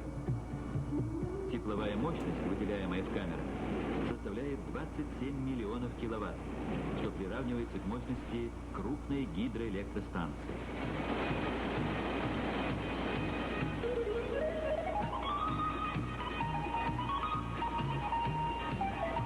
Турбонасосный агрегат развивает мощность 180 тысяч киловатт, что соответствует мощности 3 атомных силовых установок крупнейших ледоколов.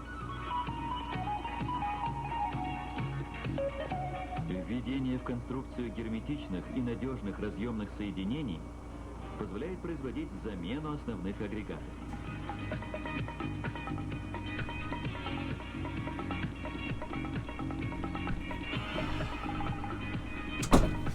Okay. How's this RD-170 footage? Alright, I'm back. Ooh! Для этого применяются форсунки с равномерным распылением топлива и используются охлаждаемые перегородки, образованные выступающими форсунками.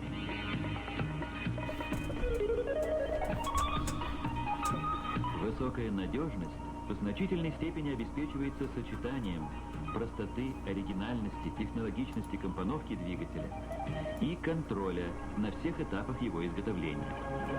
Для этого используются специальные испытательные Link plus? Dude, I got you. в том числе гидравлические стенды. Extended nozzles act as the baffles. 50 тысяч киловатт. That's cool. What a bamf of an engine, dude.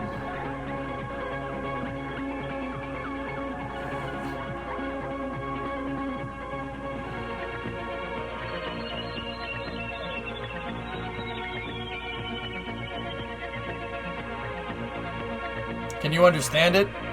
I get every other word, but firework, no. Каждый изготовленный двигатель проходит контрольно-технологические огневые испытания. Said some, I got technology and that's it, man. Испытания двигателей на гарантированный ресурс многоразового использования. Конструкция стендов обеспечивает экологические требования, в том числе шума и светопоглощения. Test stand. Holy crap. Все операции проведения испытаний на стендах полностью автоматизированы.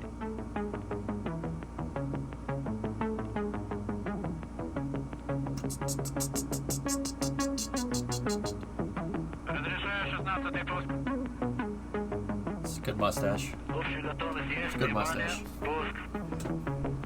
Good mustache.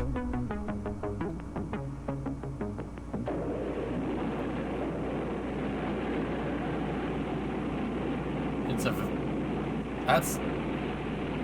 That's a vacuum test stand, guys.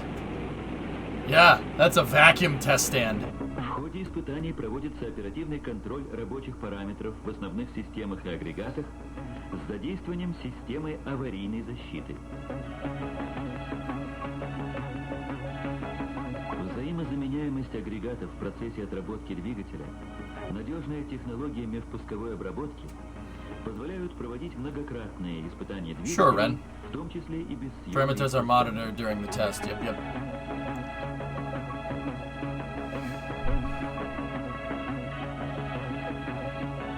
Yeah, that's a vacuum test stand, man. Oh, that's so cool. So, fellas, all right, I don't mean to interrupt like midway through, but this test, dude, I may not understand what they're saying, but I know what this is. This is a vacuum chamber. This test stand is designed to create a vacuum. That's what you see here. The engine is in one of these tunnels or something, and it shoots the exhaust out and it whirls out the top there. It's designed to create a low pressure environment around the engine. It's a vacuum test stand. That's really, really, really cool. Like, the engine's amazing, but the test stand is crazy. Why doesn't the US have one of those? We do. We have plenty of them. There's one sitting not being used in Stennis right now. Yeah, I know. Многоразового использования. Конструкция. Vasia, do they say where this test stand is? I kind of want to go looking. That is the coolest thing I learned from that, is the engine is modular and they were able to quickly interchange modules for rapid testing. Huh. Кроме того, What do they mean by modules? Like, what's quick change? Could they change the amount of nozzles the engine has, for instance? Like, двигателей на гарантированный ресурс многоразового использования. Конструкция стендов обеспечивает экологические требования, в том числе шума и светопоглощения. nozzles and turbo machinery. Cool. That's really cool. Все операции проведения испытаний Telling you, на man, стендах it's great engineering. автоматизированы. It's great engineering, dude. Switch one turbo pump to another, for example. Cool.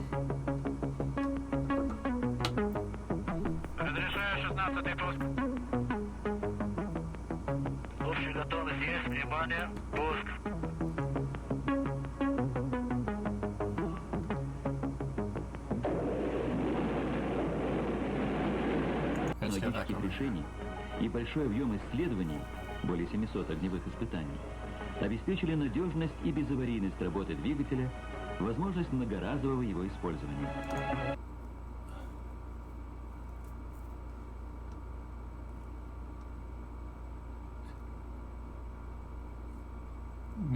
Miraf?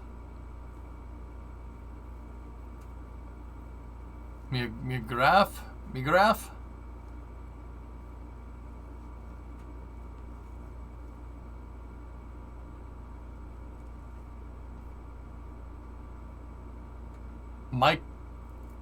Microprocessor. Yeah, that's what that. Yeah. M-I-K-R. M-I-K-R-O-P-R-O-S-E-S-S-O-R. Yep. Cool.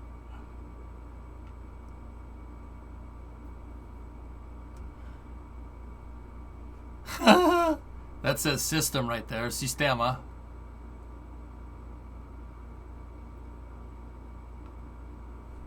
Aesthetics. Bro, this is great. This is fantastic. 771 MS right there. Only for computer. Zenit. Zenit. Ракеты носитель Zenit. Carrier, the launch vehicle Zenit. Важнейшие космические объекты. Успешно работают двигатели и на первой ступени транспортно-космической системы энергии Буран. Wow, wait a minute. Did Polius skew off the pad there? Hold on. That's not Buran, that's Polius. Успешно работают двигатели. Watch this thing turn off the pad. Транспортно-космической системы энергии Буран. Whoa! Hello. He was like incensed.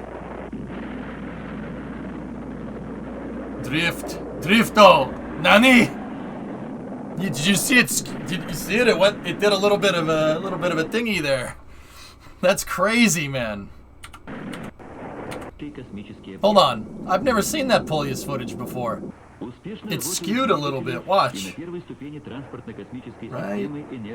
Oh, that's I don't like. Okay, it worked, but damn. That was Polius right there. Let me see the last one. Hello.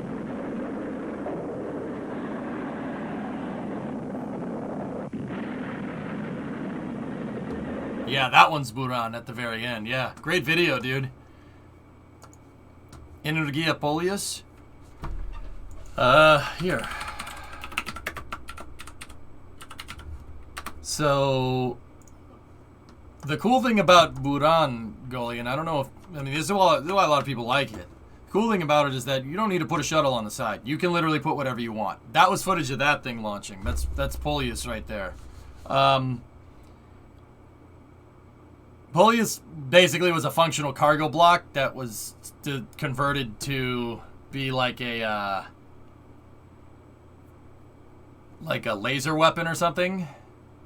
But yeah, it skewed off the pad because this is a lighter payload than the space shuttle. That's why it did a little bit of this, and when they launched Buran, it went straight. They had to dial in those avionics, man. Yeah, it was launched backwards, guys. The rocket engine is right here for this thing. So it's separated, and it was supposed to flip over and put itself into space, but it didn't do it. It just fired the engine and went backwards and ended up deorbiting, which kind of sucks, but... yeah, well, it is what it is. But yeah, that's really cool. Really cool video. All right, so let's see. What else do we got? So Arian Group posted this, and this was... the first Prometheus engine is ready and stands here next to the Themis reusable stage demonstrator initial version. Stay tuned for the first firing. Hello. Or should I say bonjour? Why was it put on backwards? I don't know the answer to that. Yeah, I don't have an answer.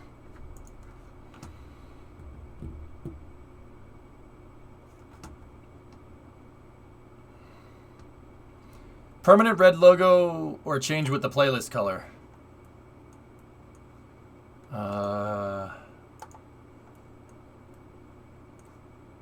I actually kind of like changing with the playlist color. That's actually kind of cool. Drummer, what I don't like, I was gonna tell you this during break, but I went and got food. Here. Take this and move this up. Move it up and put it right there. I hate how the logo is on that line right there. Move this up. You're getting a really bad tangent line here because the footer here crosses with that black line from the outline. Don't do that. Just move that up a little bit. Other than that, that's really good. You need to watch this. I will some other time. Anyway, let's see what else we got. So,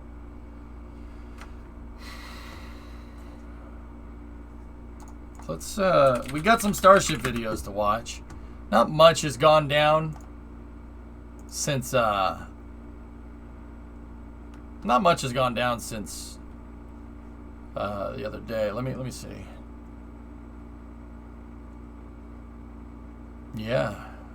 Okay, here. Let's start with this one. Hello.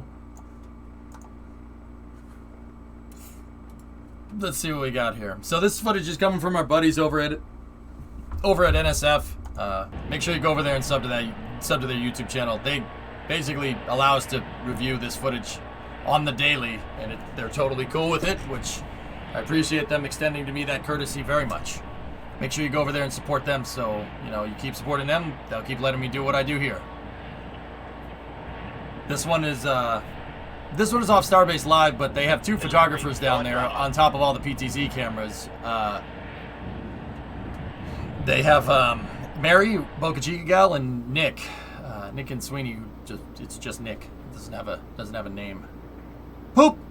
20-month resub. Hey yo, what's shaking bacon? PTZ. Like the remote cams.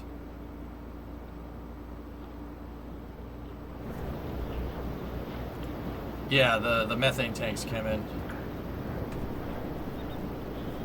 I forget what PTZ stands for. It's just the cameras that can turn and shoot different areas. His name is Nick. He doesn't have an online name. It's just Nick. Pan, tilt, and zoom. There you go. Thank you. I'm blanking on the name, too. Oh, guys. Man, I did a lot of work yesterday. Now, have you seen Pat's vid of the Cygnus launch? I've seen it, Hell Hydra, but I haven't showed it on stream.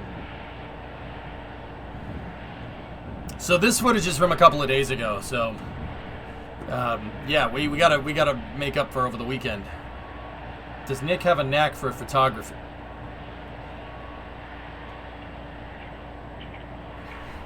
No. Yes. Maybe.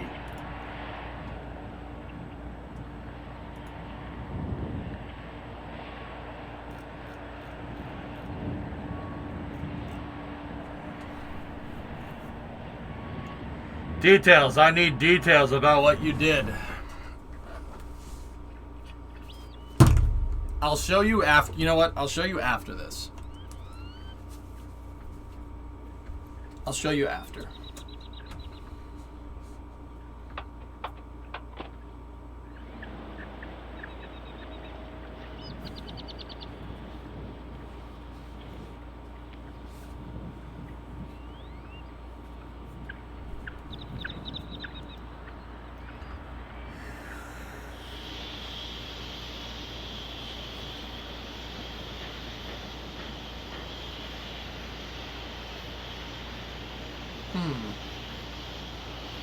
What's that guy up to?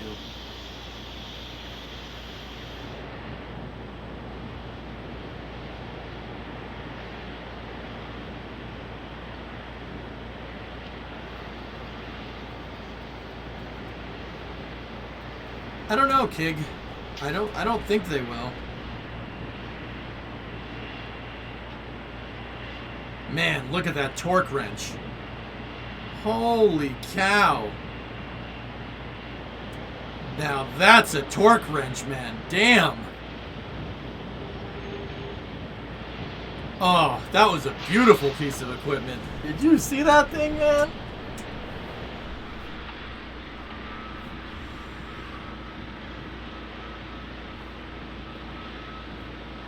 That's not a torque wrench. This is a torque wrench, mate.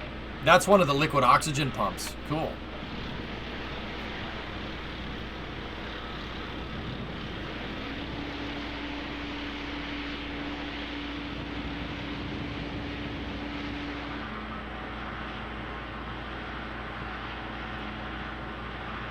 Oh, that's sick.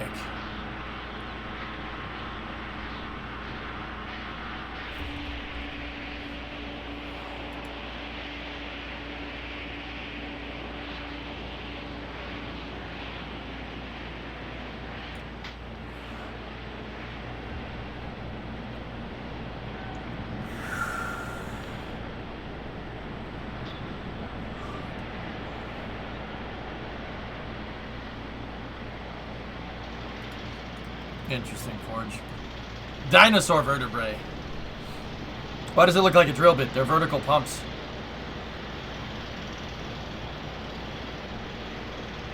It's just it's a axial pump, guys. It's an axial fluid impeller.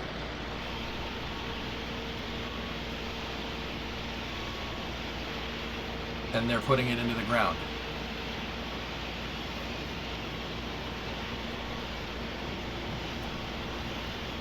Your yawns are contagious. It's because someone in chat is yawning and I can pick it up.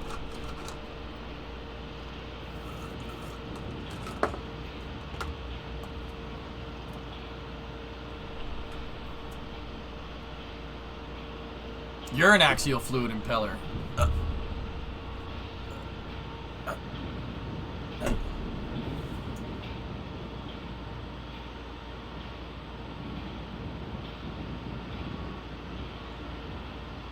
I'm just kidding. Your mom's an axial fluid impeller. Roasted.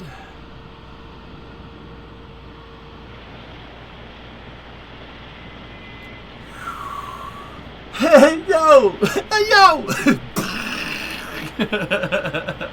Mama, you learn! Interactions have consequences! I like that, drummer. That's better. Keep that. Fellas, I'm no doctor, but I think there was liquid nitrogen in these trucks. You can tell because of the way it is. There's oxygen in that one. Oh. Guy playing ATS over here. Hey, good move.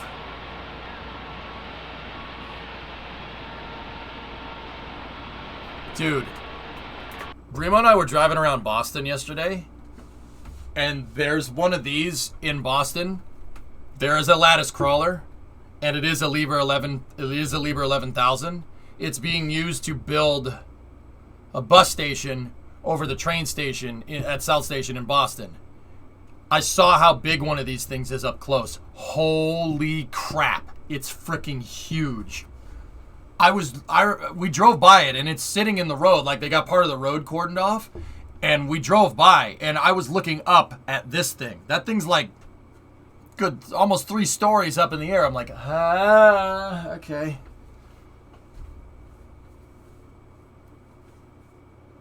They're expanding it, Jim. There was already a bus terminal above South Station. And they have one of these to get, I would assume, to get parts up and over and on top of it, you know, because it's not like they can pick them up on the ground because there's a train station there.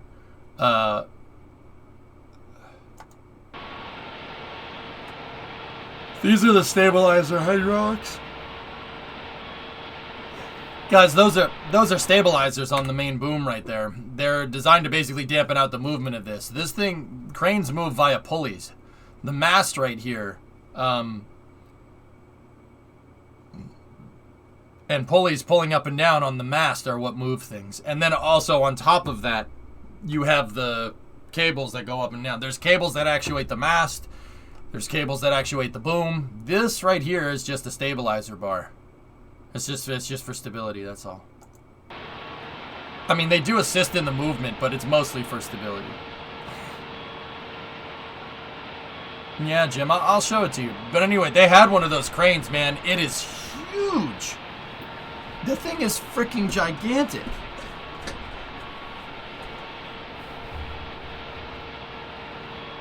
Dude, the treads were taller than the car. Easily taller than the car. Like double the height of the car. Like Jawa Sandcrawler big. Hey, SDX, what's up? How heavy are the counterweights on the thingy? They are 10,000 kilograms per. Yeah, about Roblox. Yeah, about that big.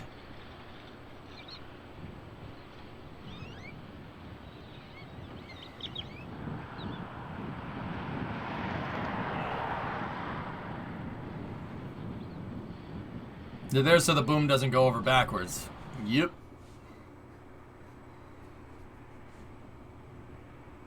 Trucks.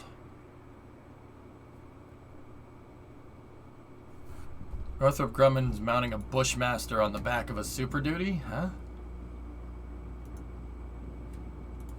We will show that in a second. The wide bay is getting taller.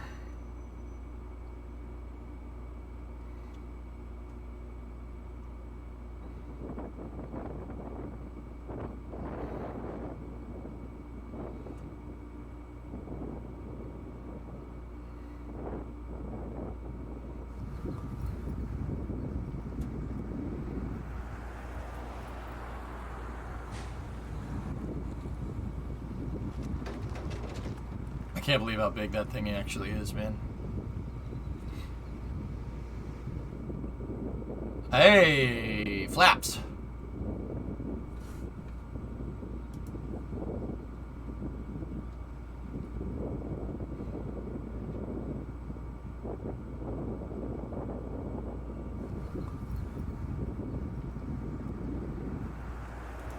Oof.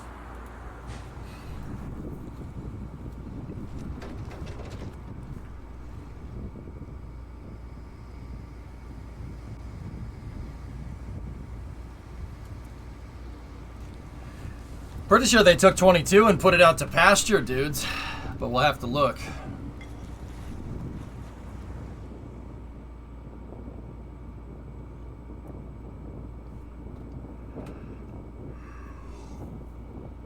I noticed the most recent level of the wide bay doesn't have the second tier truss on it. Is that the top of the walls? I think so. Yeah. Oh, well, there you go. There you go.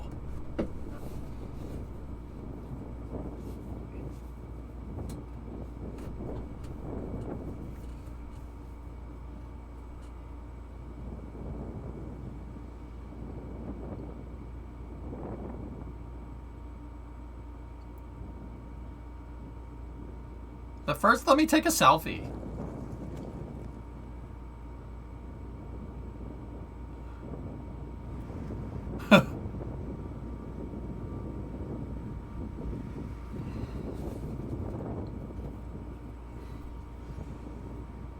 Oh, hey. All right.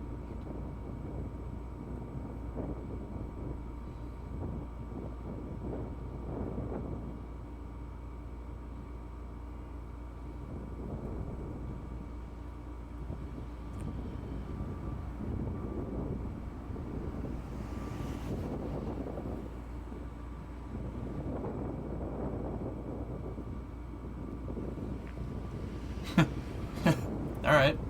Don't you drop it. Don't drop that thing. Don't drop it. Pray to God you don't drop that. I got it wrapped up in this special CIA napkin.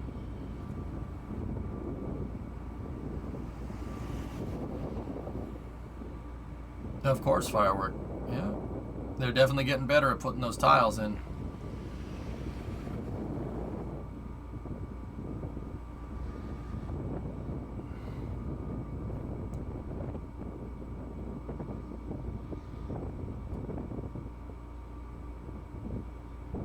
That's crazy.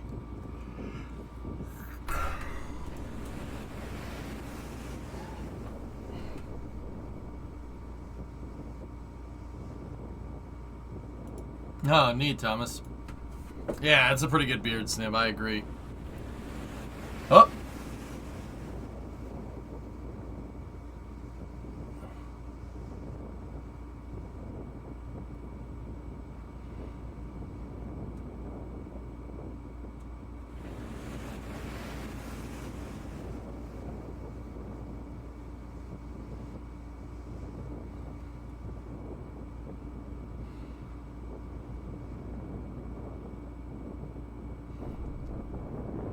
Yeah, cooking pretty much. Yeah, they overlap a little bit inside of the control surface. Yep, just a little bit, dude. But yes. Mm-hmm.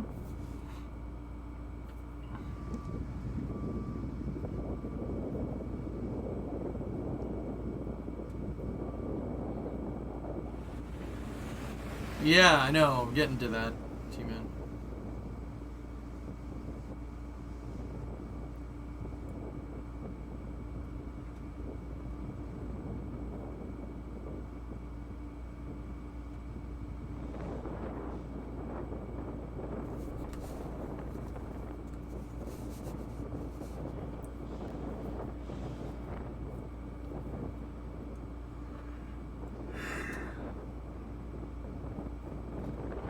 Oh man, it's definitely bad today.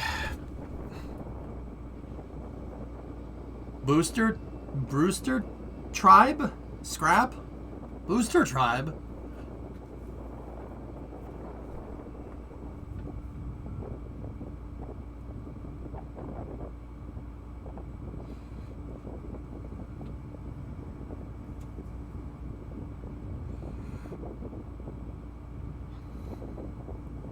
Discovery, go at JJ, wake up! I'm awake! Women in morgues first!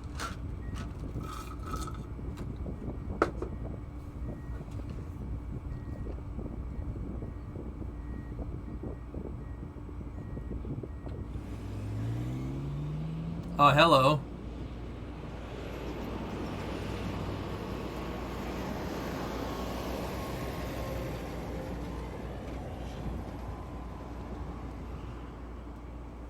Hey.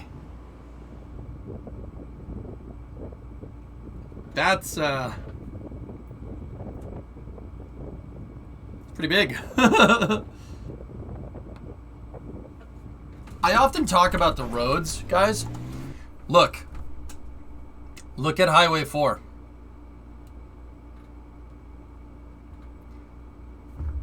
Look at how much it's sinking into the ground. See that? You can really tell right here where cars and trucks just buffed the whole thing out. See that? That's what the road's supposed to look like in the center right there and on the sides. Look at how much industrial traffic this road's taken.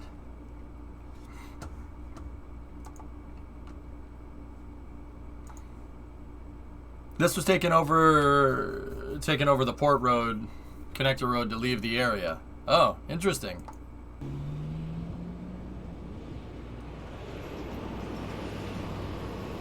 Yeah, look at how much it's beaten up the road. Why are they taking this away?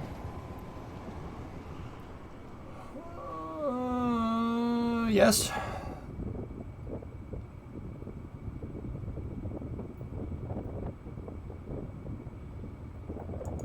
It makes me wonder if the county even has the money to beef up the road, or if SpaceX should just pay for a beefier road. It's repair in place right now, Bandit. You can't really beef up the road. If you wanted to beef up a road, you'd have to build another road next to it, man. Just like in cities, you'd have to build another right of way, build a road over there, right? You don't just redo the road because then there's no way in. There's no way to get here, right? He's like, I know where that went. Yeah, I know. Funny.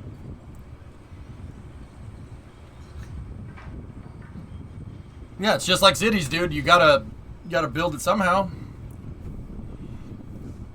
So they just constantly close down one lane, redo it, rebuild the road, and go. Like, dude, the road right out in front of the production site, from what I understand, is thrashed. It's wrecked.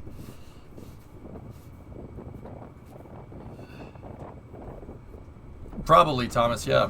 Why not just make a new road and put it over there? Yep. Secret Elon tunnel is coming. Yeah.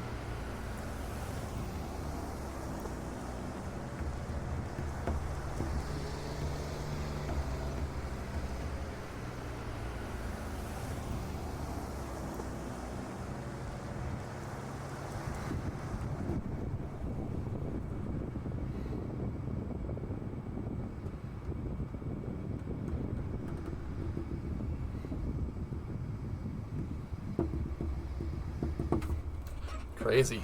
Alright, so that's one of 3 videos that we have today. We have that one. NASA interviewed Kid Poteet, which is actually pretty cool. You guys probably should check that one out. Or NASA Spaceflight did.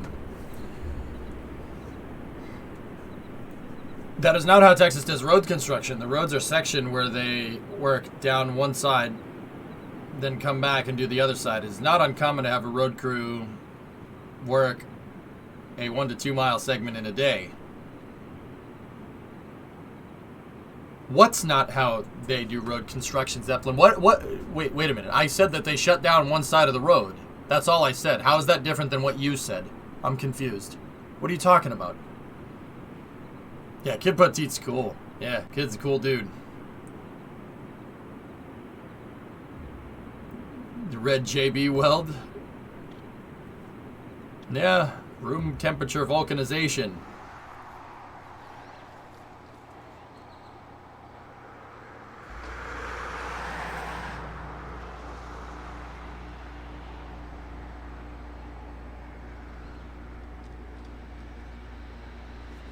No, Zeppelin. If they wanted to make the road bigger, if they wanted to make a real construction road, no. Like, if they basically wanted to make Highway 4 a 4-lane boulevard, you'd build another road next to it. You wouldn't, like, dig up the road and, you know, you'd just build another one next to it, and then you'd work that one side, build that one side out new, put all the traffic temporarily on that, and then redo the original Highway 4 and go from there. Exactly like you're saying, but yeah, no, I got you. That's what I mean. Like, dude, I was like, what are you talking about? How's that different than what I said, man? I don't get why they don't concrete it. I don't know.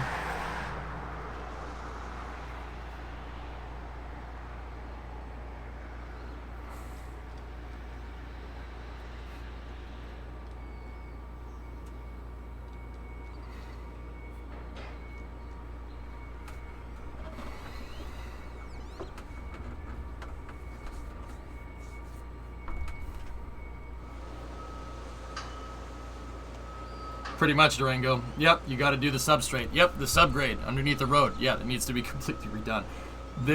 If I'm looking at that road correctly, and I haven't seen the blueprints, I'm guessing that's just kind of a run-of-the-mill 8-inch subgrade of just whatever they had, because it was designed for recreational traffic, right? Not heavy industrial. I think that's the top level for the wide bay, guys, but I don't know for sure. And yeah, cooking those tiles right here in the center. See how the tiles on the surface, they overlap. See that? And some of them will overlap over the control surface, so the control surface will go like this. It's all about the hexagons. Yep. And baseball home plate.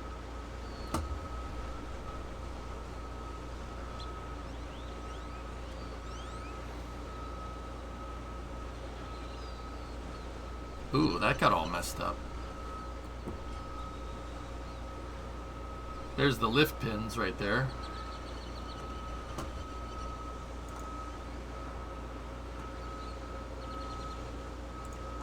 Interesting forge, yeah. Hexagons are bestagons.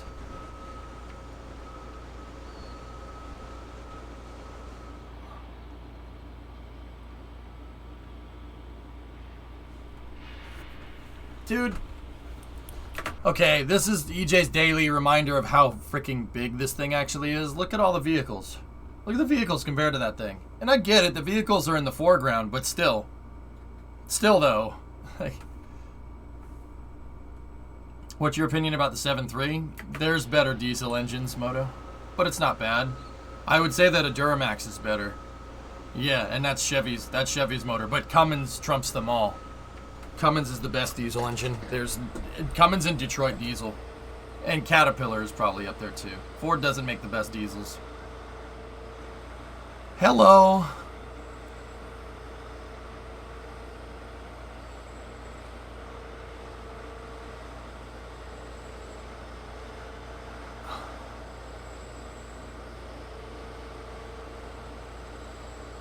How dare you? Why are you booing me? I'm right.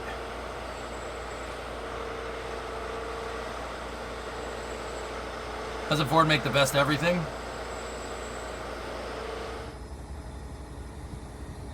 Cummins is better. Fight me, 7.3 life. I can't fight you. Your engine's gonna break. I don't need to fight you when you fight yourself.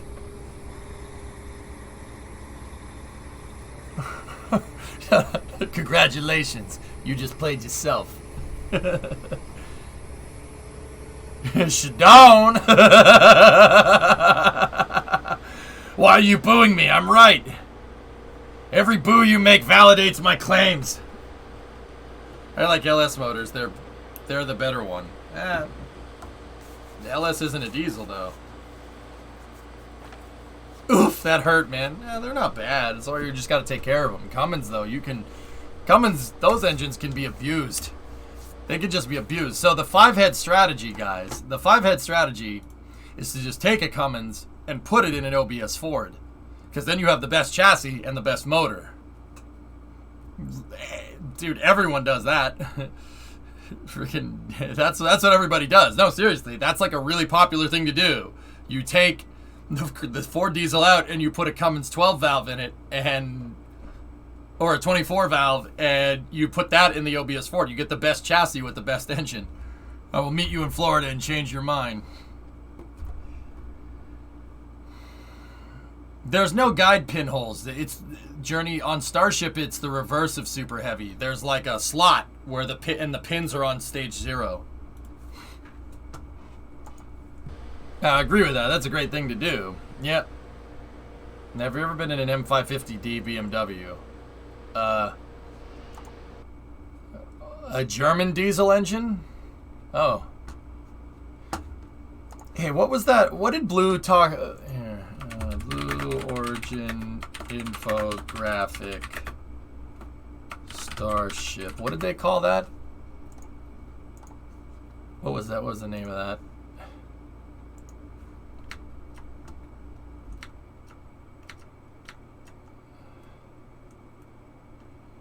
This is how I feel about German diesels. That top line right there. Immense complexity and heightened risk.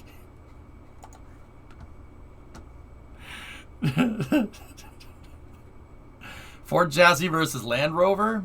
Land Rovers aren't bad. They're pretty good. I think the Bronco can do better. Mick's probably going to kick me in the nuts for saying that, but hey, whatever. Contrary to Blue Origin, they at least deliver their engines. Red means bad!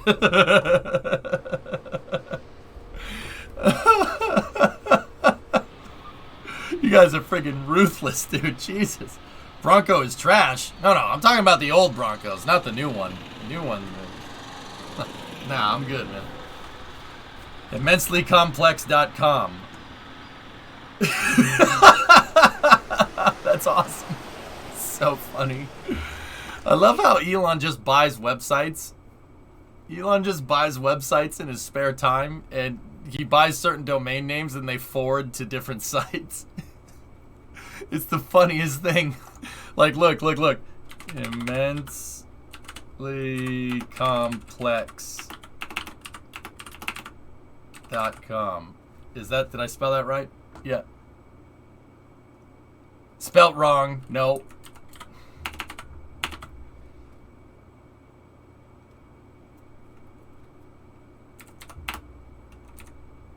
There we go. Ready?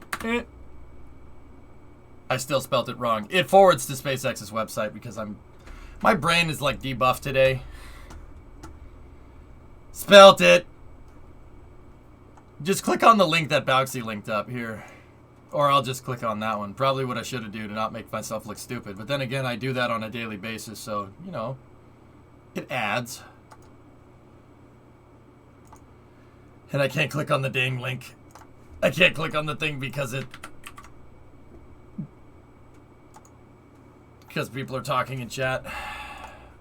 Some years, to quote Jeremy Clarkson, how much did I not want to go to dinner with the guy who invented that? Yep. Wasn't it Mike Baylor who bought that domain? Oh, even better. Some years ago, Elon announced Super Heavy, and I thought, that might be too big to happen. And then I think you said at some point, if we see real hardware, that means it will indeed happen. And look where we are now.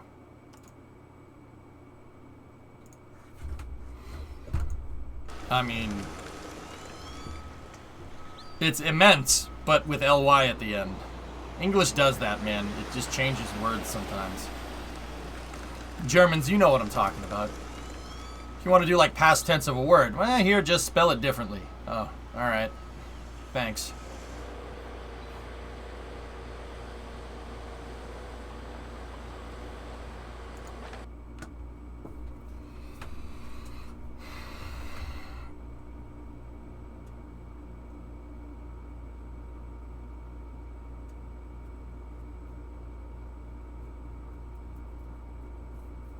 Journey, the PEA hasn't been approved yet. March 28th. So we're more than a month out from approval, from regulatory approval. What's that song by Van Halen sound like?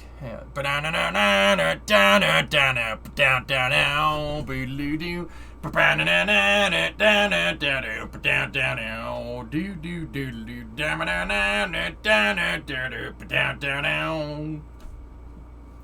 the name of that song, chat? Ah, yeah.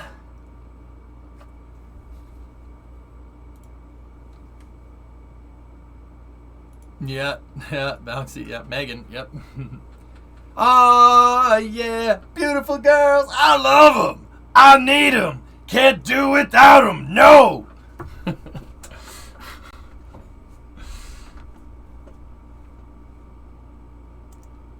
Yes and no, Jay. The pad isn't finished yet. It's gonna take some time, dude.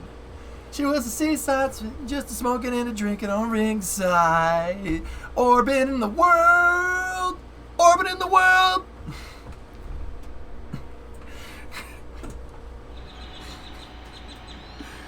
Oh, that's good.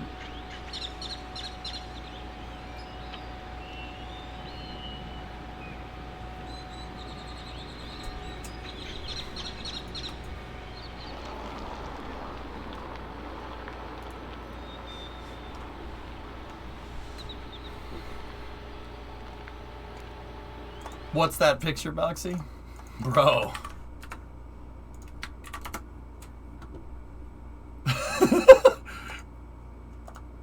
Picture of Austin there. Top 10 anime protagonists.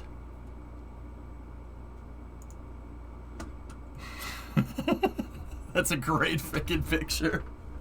That's awesome, dude.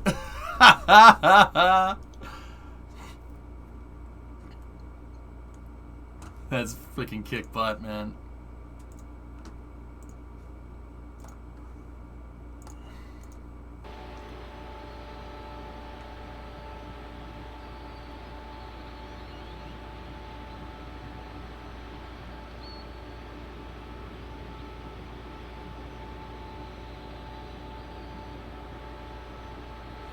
I think that's how big that thing is going to be right there.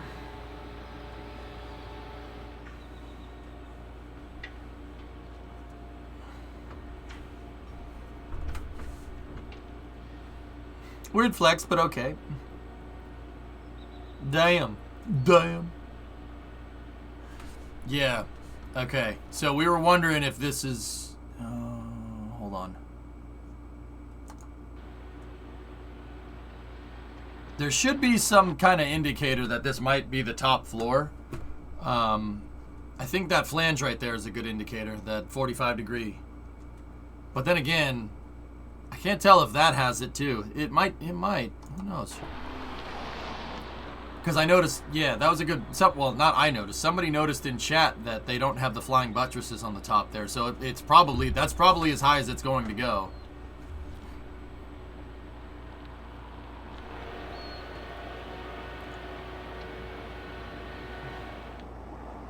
That's some methane.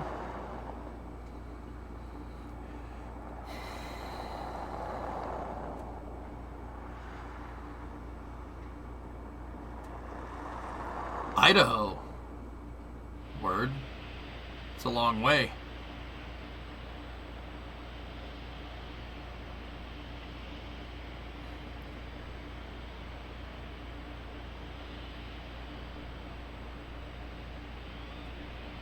I don't think the methane's coming from there.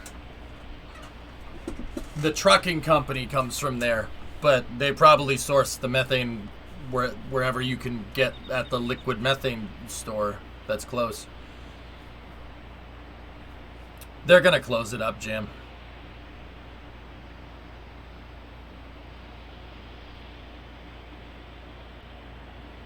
Slowly but surely, more scaffolding is getting removed.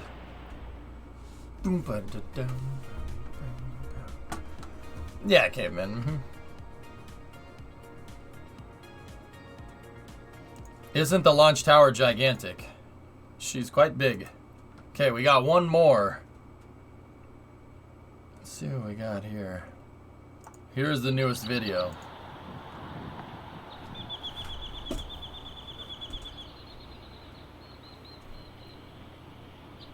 Yeah, Jim, right? 7.3 gang wagon.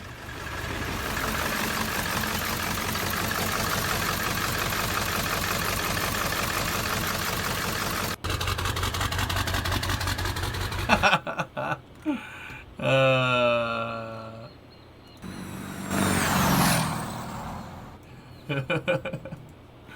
don't hate it. We should watch the next one as well. It's about Florida too. Okay.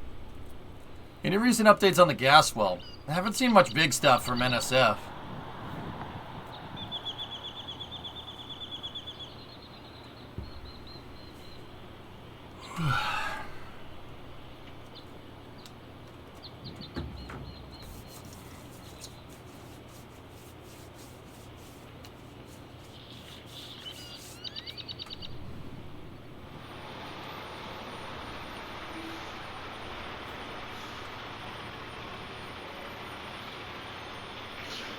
Turk.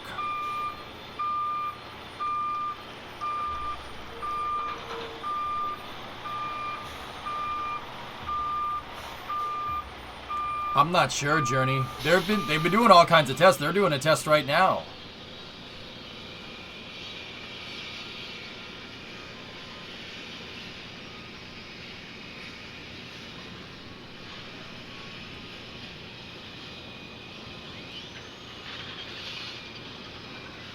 Truckers never die, they just get a new Peterbilt. Word.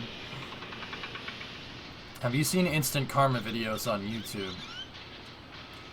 Yeah, firework. I don't need to watch any of those right now.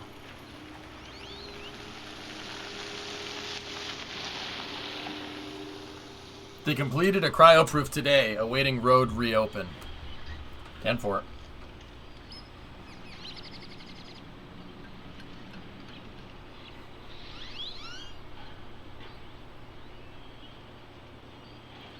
Now there are 3 of them. It's kind of crazy how you could see the iterative differences between 16 and 22 right there.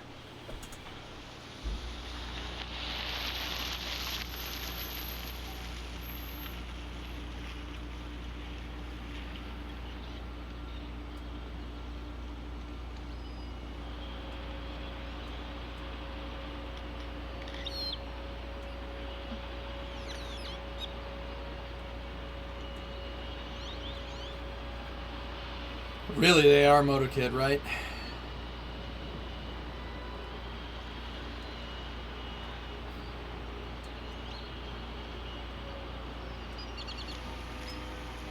Bird. Sorry, we got a hangnail again. Apologies.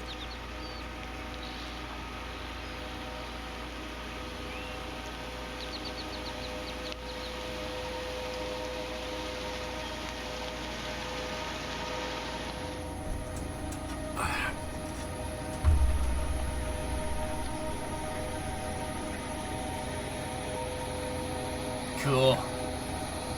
Okay, what are those little houses? Which little houses? That was somebody's house. That was somebody's house that SpaceX bought. And now it's still a house, but yeah, cool house. I'd like to live there. That'd be pretty sweet.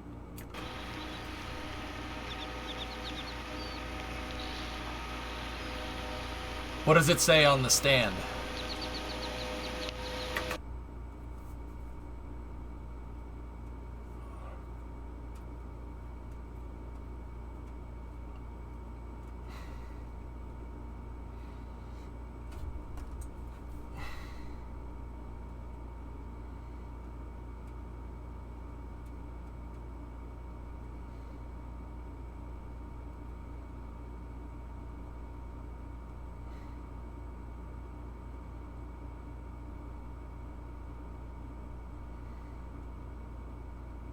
Give me 1 second, guys.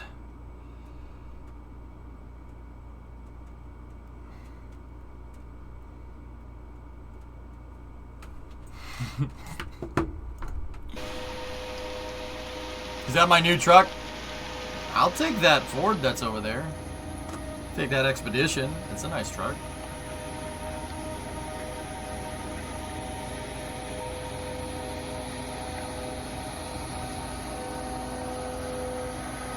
cool.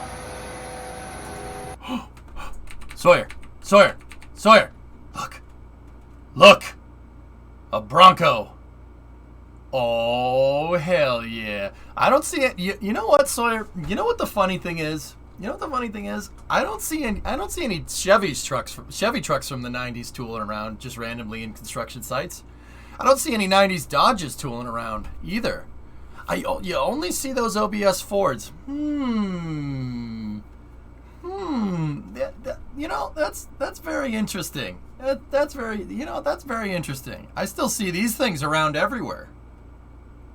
You know, look at all these newer Chevys here. There's a new Chevy, there's a new Dodge. That Ford is 25 years old at this point. Still kicking. Yeah, I know. I don't see any 90s Chevys tooling around. I don't see any 90s Dodges tooling around. Maybe the ones with the Cummins, but that's about it. But, you know, we just seem to see those OBS Fords everywhere. There's 4 of them. And there's 4 of them that employees own around Boca Chica. I've seen 4 different ones. There's that one with the step side. There's that green quad cab. There's that silver Bronco. And then I've seen another white one. Yeah, it's kind of interesting. Really gets the noggin jogging who made a better truck.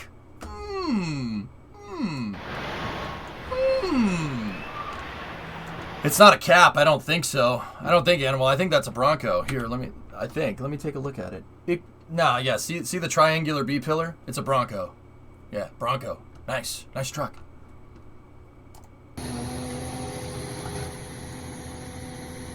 Yeah, the triangle B pillar is a giveaway, but it could be, I don't know, maybe it could be a box, I don't know, but either way, that's a nice truck. Bronco, it's an XLT. See the black stripe on the bumper?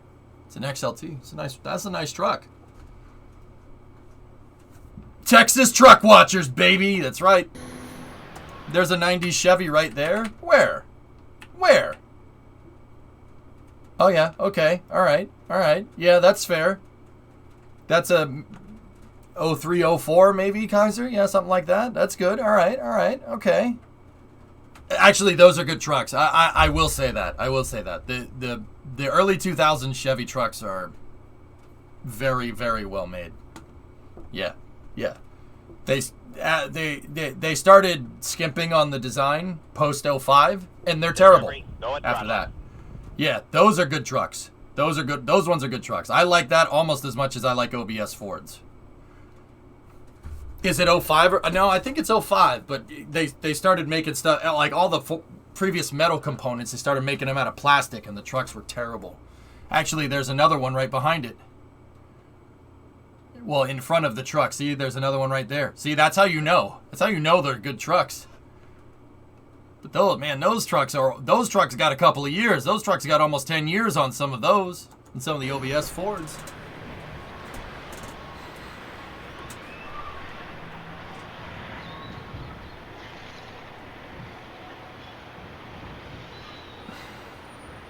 There you go, Jay. The GMT 800 went from 99 to 06, 900 or 07 and older. Yeah. Those are good trucks. I will say, those are good trucks. If I had to choose between a 2000 Silverado and a 2000 F-150, I'd probably take the Silverado. I hate the Aero style Fords. I can't stand them.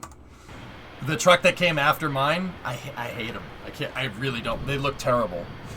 The only one of those that I would get is the SVT Lightning. That's the only one. Starbase ambulance.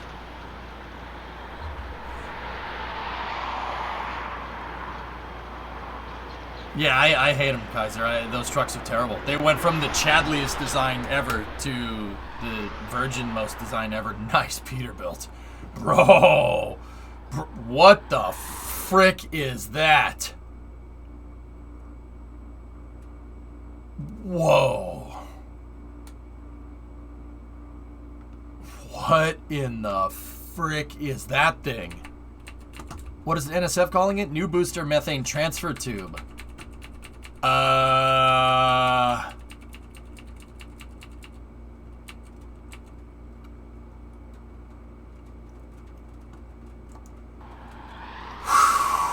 That's nice, Chebby.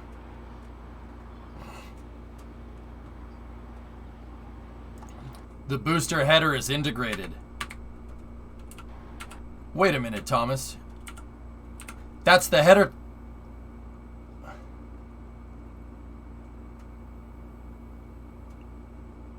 That's the header tank built into the design, huh? And they're... What? They're integrating the booster header tank into the downcomer. Whoa. It's not billet, it's welded. You see the welds? But some of it is. Some of those are billet parts that are billet stainless that are welded together. Holy shnikes, that's cool.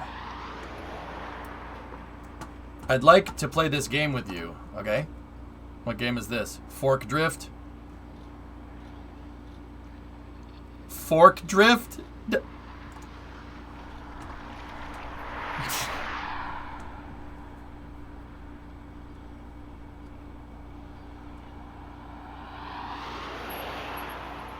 Also, that Peterbilt is nice.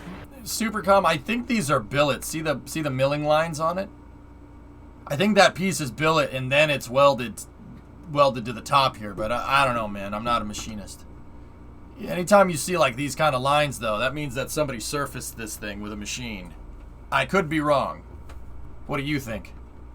You are? I will default to your judgment then, my guy.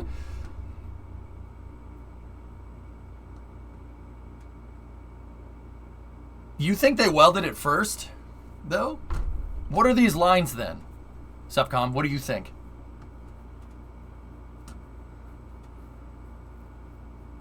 Face mill? Yep. But do you think that was after it was welded together? You think I think they would they would mill this part down before they welded it. Yeah? Interesting. Surface finished plate stock, then welded. Yep. Cool. With stainless too. That's oof. Stainless is a pain in the butt to weld from what I understand. You really got to make sure, you really got to be careful of crystallization, you got to be careful of contaminants. Booster 5 had the locks header mounted on the side of the inside of the tank, but it will now surround the CH4 downcomer. Interesting.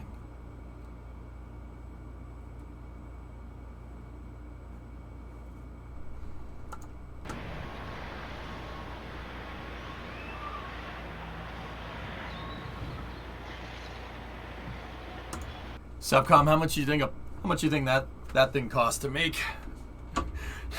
How much you think the cost to make that thing? Couple grand? couple lot of grand?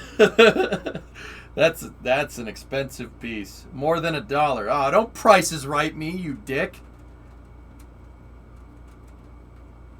Don't prices right me, you poop face. Yes, dollars. Yeah, that's a lot of work, man. 1 million? I don't think it's a million. I think it's probably about 10 to 15 G's to make this part, but I could be guesstimating. I am guesstimating. I could be wrong. That's what I'm trying to say. I'm having a lot of trouble today, guys. My brain is a little fragmented. I'd buy that for $1. Oh, wow. Oh, wow. Look at this thing.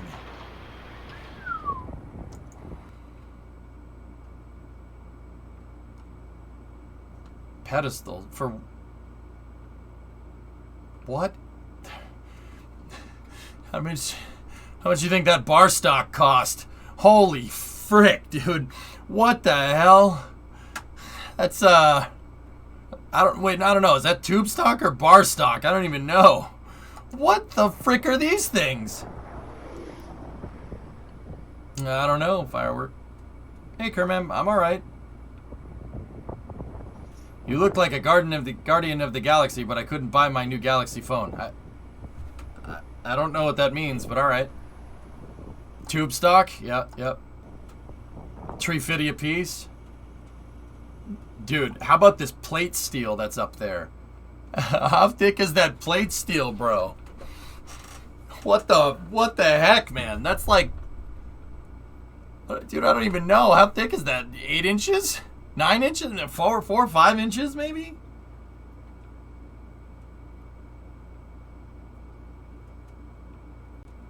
What the frick? Load hugger. 350 an inch. Yeah, that's... I don't even know what these things are for, guys. There's some kind of pedestal. Yeah, maybe, Jim. I don't know. That's some thick armor plating. Hard to say. No reference point there. I mean, dude, I would say about 5 inches. Easily 5 inches. So, I don't know, 120, 130 mil, somewhere around there. That's thick. That's thick boy steel, dude. Yeah, Hellfish, right? Constable. Police Constable Nicholas Angel. Yeah, I know. Yeah, the width of the strap. Yeah, those come-alongs are strong, man.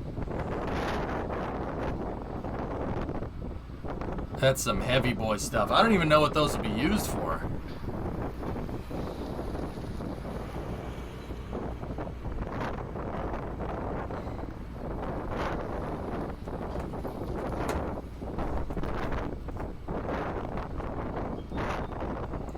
That buffeting, we could do without that buffeting. Discovery, go at throttle up. Could it be hoarding walls for an underground flame trench? You wouldn't want to build into the ground here because it's so wet. Hey, Canadian, 17 month. Happy Tuesday. Yep, 2/22/22 or 22/22, however you do your dates. Whatever date makes you happy, guys. It is 2/22/22, current year. You say the date, whatever way makes you happy.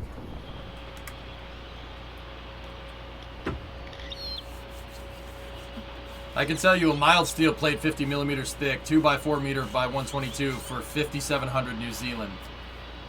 5,700 bucks. New Zealand.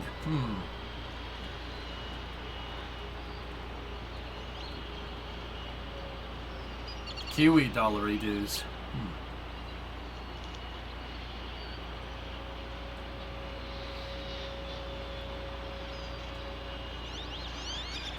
No, it's not real dollars for the reals. That's just Kiwi dues. And Australia doesn't have dollars. They have dollary dues.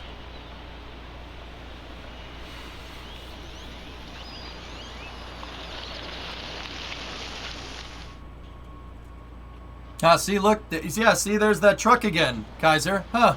Oh, yeah. See, now I'm going to notice those trucks everywhere now. Oh, yeah, look. See, there's one right there. Yeah. Interesting. Provocative. That's actually a pretty cool truck. Boy's got a welder on the back, but you need that leveling kit, dude. Damn. 3,800 bucks. Okay.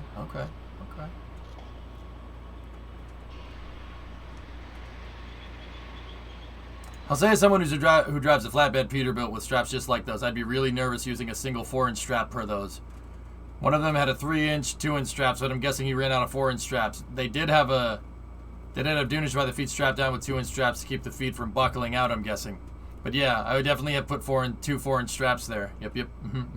Hobbit coins, yep. Well, the cost of the plate is high. I keep going back to the weight of that plate. I bet that plate is much lighter than what SpaceX ever used earlier. Yeah, maybe. I mean, it was some chunky parts, that's for sure. Truck. Those are parts for the high bay, no doubt.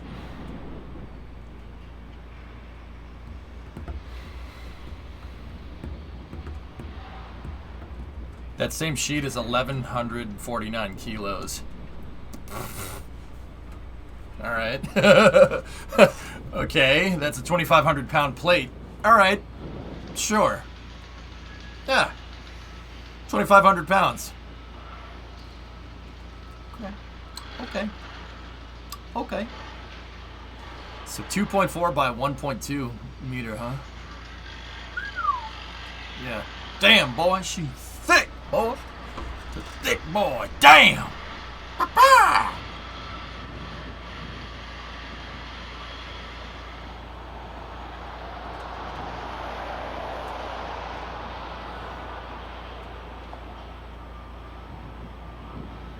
Where, Smib? No. Here's the little Yoda forklift.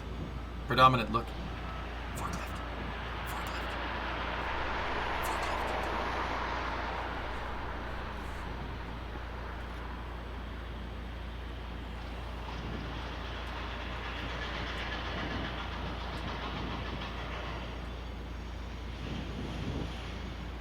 Look at this place.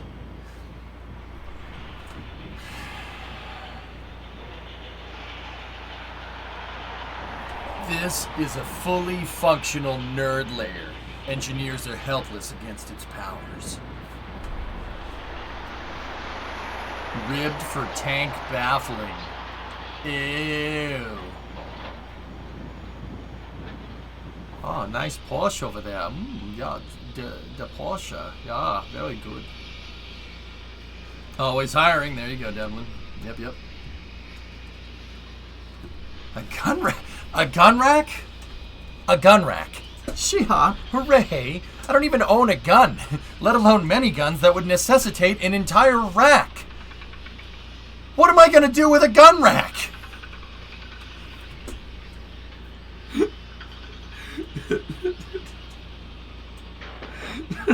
It's still funny. That'll never not be funny, geek.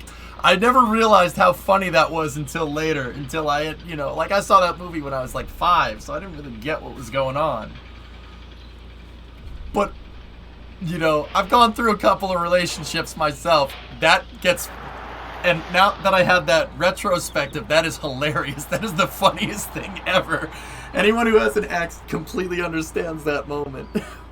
What is it? It's a gun rack. A gun rack? A gun rack. Yeah, hooray. That's big, Thomas. Oh my God. Yo, his ex just showed up to a donut shop. His ex showed up to a donut shop with a gun rack on what would have been their anniversary. What the frick? What the frick? What the frick, man? That's so funny, dude. Oh my goodness. What movie? Wayne's World. Hi, Wayne. She run her bike around and hits the car. Hey, are you alright? And she's okay. Game on. Oh my God. That's never not gonna be funny. Hi, Wayne. Hi. Hey, are you alright? Oops. When she takes it in the car, it's so bad, man. Oh my God, that's funny. I totally forgot about that scene, man. No, I mean I didn't, but every time I'm reminded of it, oh my goodness, is that funny.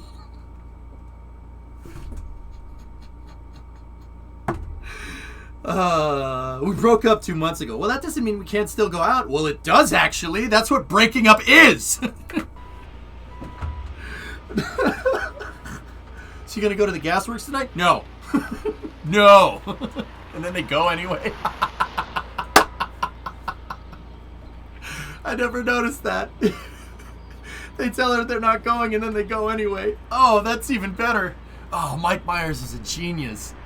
Psycho hose beast, man. Oh my goodness. Dude, yeah. If you have an ex, you know how funny that is. That's hilarious, man. Oh my goodness. Oh, wow. Amazing. Wow, you're amazing, dude. Thanks. I like to play.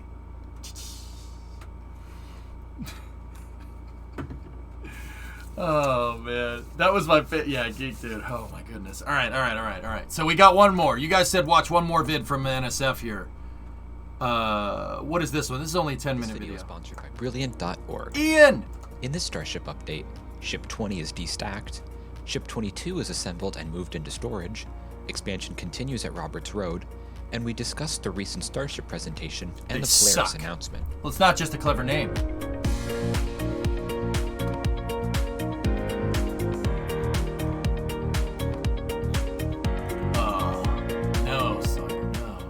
Hey everyone, this is Ian Atkinson with NASA Spaceflight. Ian! Here to give you an update on SpaceX's Starship facilities as of mid-February 2022. What an exciting past few weeks it's been. During the night of February 9th and 10th, we saw the second ever full stack of Starship be assembled. However, unlike last August, the lifting of Ship 20 was not accomplished using a mobile crane, but rather using the chopsticks on the launch tower. Yep. This was also the first lift of any vehicle by the chopsticks. We previously saw them conduct numerous lifting tests of water bags, but this was their first operational lift. Everything seemed to go well, and at some points the lift was paused, likely to confirm that all systems were working well. Ship 20 was stacked atop Booster 4, which itself was lifted onto the orbital launch mount earlier in February. This lift not only tested the chopsticks, but also quite literally set the stage for the Starship presentation later that week. Dozens of members of the media, including a few representatives from NASAspaceflight.com, were invited to see a presentation on the progress SpaceX has made on Starship over the past 2 years. At this event, SpaceX CEO Elon Musk shared details such as the first pictures and videos of Raptor 2, a simpler, cheaper, and more powerful version of the Raptor engine. Raptor 2 will be used on future boosters and ships. That's a POG right there. Maybe even a cog. That there would be some cool announcements coming soon about crewed flights on Starship. On Monday, February 14th, the Polaris program was publicly announced. Led by Jared Isaacman, the commander of Inspiration 4, this 3-mission program will work with SpaceX to develop technologies needed to go to the Moon and Mars. The first mission, named Polaris Dawn, will launch near the end of this year using a Falcon 9 and Crew Dragon, carrying 4 crew members. During the mission, the capsule will be depressurized, and 1 crew member will exit the capsule to perform a spacewalk wearing a SpaceX-made EVA suit. That's the cool part, man. The second mission is unknown, but the 3rd mission will see the first ever crewed flight of Starship. No timeline for that mission is known. NASA Spaceflight got to sit down with Jared Isaacman and mission pilot Scott Poteet to discuss the program, and you can find a link to that video in the description. Back at the Starship presentation, Elon also shared a cool new render of what a Starship orbital launch will look like. A Q&A followed the presentation, where we got even more cool details on the future of Starship. One big point of the presentation was that SpaceX is beginning to ramp up work on Starship at Cape Canaveral. We are building a launch site, a Starship launch tower at 39A at Cape Kennedy, and we are also building a Starship production facility at Cape. So we'll have a production facility and launch site here, and a production facility and launch site at the Cape as well. We previously covered how work has begun on a Starship launch mount at 39A, which will be an upgraded version of the one at Boca Chica. But what's a launch pad without any vehicles for it to launch? Enter Roberts Road. I agree, This Devlin. 67-acre facility is quickly becoming SpaceX's hub of operations at Cape Canaveral. Originally, the company built a large building, known as Hangar X, at the site for refurbishing and storing up to 9 Falcon 9 boosters at once, as well as hosting some office space. Now, Hangar X is being expanded, and its footprint will be approximately doubled. But that's not all.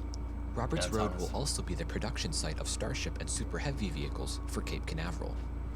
NASA spaceflight photographers Julia Bergeron and Stephen Marr recently flew over the site, capturing dozens of pictures and several videos of the site. The hangar extension is well underway. It's currently unknown what specifically this extra space is needed for, but it could have something to do with Falcon 9 launch operations. Ian has a good VO voice, dude. But Hangar X he really is not does. the only active construction area at the site. Just a few hundred feet away, crews are leveling and preparing the ground for the construction of a large Starship factory. And this building will be large. Harry Stranger tweeted an And they overlay dug of out the building plans onto Boca the Chica's retention assembly pond, site. baby. Even in its first phase, this building will have a larger footprint than all 3 production tents combined. 2 buildings, similar in footprint to the under construction wide bay, will be adjacent to the factory. In addition to ground leveling, crews are building several foundations to support future construction, such as the sections of 39A's orbital launch tower. Yeah, see, you got a truck there, you got a Dodge there, you got a Chevy right there, NASA Spaceflight recently published a video with additional pictures and video clips of this flyover. Check it out for more cool footage. And be on the lookout for additional flyover videos in the near future. Yeah, they should. The flyover Back at videos Boca are Chica, sweet, man. Ship 20 was lifted off of Booster 4 on February 14th. It was set down onto a transport mount and moved near the orbital tank farm. Toxic strimmer. Using the new transport mount as a propellant Love you, loader, chat. Ship 20 was filled with liquid nitrogen from the tank farm for a cryogenic proof test on February 16th. Another cryo test was performed the next day. Booster 4 performed its own cryoproof on February 19th. It seems that these tests may have been to verify the tank's integrity following the stacking. Speaking of the orbital tank farm, it received its first delivery of liquid methane on February 13th. This is a major milestone, as it's one more hurdle cleared on the road to a booster static fire. However, it's not clear whether or not Booster 4 will be the first Super Heavy to perform one. Interesting, Boxy. At the production site, work is complete on Ship 22. What would have been Ship 21's nose cone was stacked onto Ship 22 on February 14th, and its aft flaps were later attached on the 19th. Following the attachment of its aft flaps, Ship 22 was mysteriously moved to SpaceX's rocket garden on February 20th, between SN 15 and 16. This seems to point to Ship 22 not flying, or at least moving into long-term storage. Up until now, it was believed that Ship 22 might take flight atop Booster 7, which is currently undergoing assembly inside the high bay. This move may signify that Ship 24 will now be flying atop Booster 7. In addition, Booster 8 has begun stacking, as the first tank sections were lifted into the high bay for assembly on February 18th. And speaking of new boosters, we also saw a quick fit check of a booster forward skirt and ship aft skirt. These may have been parts for Booster 8 and Ship 24, respectively. The purpose of this quick test was to validate that the two will connect together properly. The two pieces were then demated shortly after. Yeah. Also, the common dome section of Ship 25 was spotted on February 16th inside a production tent. And finally, the wide bay is reaching a new height as the first section of its 5th level was lifted into place. This new level means that it has finally surpassed the high bay's height, making it the tallest structure at the build site. Thanks to Brilliant.org for sponsoring this video. Brilliant is a problem-solving website that lets you interact. Cool. Cool beans. Wide Peepo Bay. Yeah, good VO by Ian. Ian frequents here all the time. He's in the stream sometimes. Good job. He did a good job, really. Did great. Did fantastic. Considering the Starship quick disconnect has moved up a ring, it makes me think that 24 will be used for the OFT.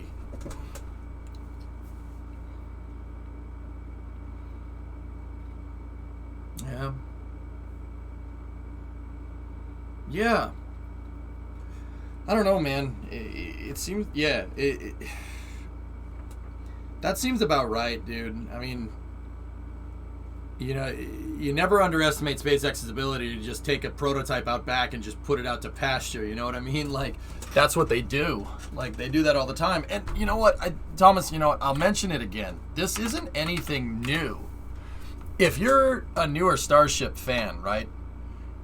If you're a newer Starship fan and you know, you're like, why are they throwing away all these prototypes? Dude, SpaceX did the same thing. They did the same thing during Falcon. Excuse me. They did that same thing all the time. If we go to McGregor, right? I'm literally right over it. If you go to McGregor, you'll see a bunch of SpaceX test articles. They're just around. Some left over from the Falcon days. Grasshoppers just sitting there. There's a Falcon 9 test article. There's a tractor.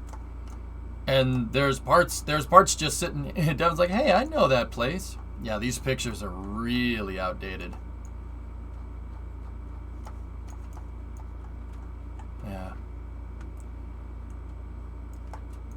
These pictures are very old. Booster Scrapyard is on the west side.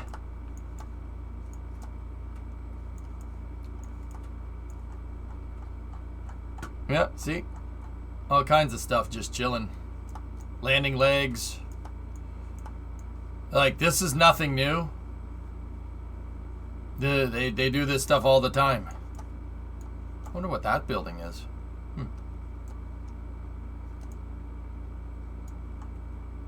Feels like I was just there not too long ago. Yeah, once upon a time, huh? Yeah, see, there's a landing leg right there. There's two of them. See, guys, this stuff is... It's nothing new. And then if we go over to Hawthorne, we go over to Hawthorne, you can see that, dude, there's Discovery, go at throttle up. Let's go down this way. That's Mexico. What about Chinese food? That's from China. Pizza, Italy. Chimichangas, Mexico. So you can see SpaceX's Falcon 9, SpaceX's main headquarters. I mean, dude, there's always a bunch of parts just sitting out here, defective parts that they just said, never mind. And then if you just go a little ways this way, check this out. Hey, Havoc's 20-month resub. There's all kinds of old Falcon 9 tooling and jig pieces in here. I'm not sure where it ended up nowadays. I think it's at Boca Chica if we really want to know. But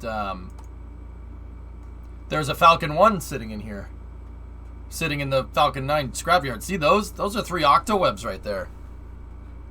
That's Falcon, or at least prototype Falcon thrust structures. You see there's a nose cone right there. There's a bunch of stuff.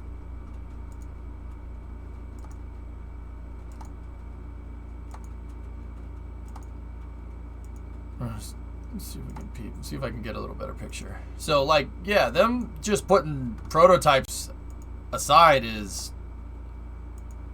Yeah, that's nothing new. They do that all the time. Yeah, there's more Falcon 9 parts right there. Yep, see? Whole Falcon 1 just chilling. Where's Starlink made? Washington? I'll bet you all these connexes are being used too. Probably have a bunch more parts in there.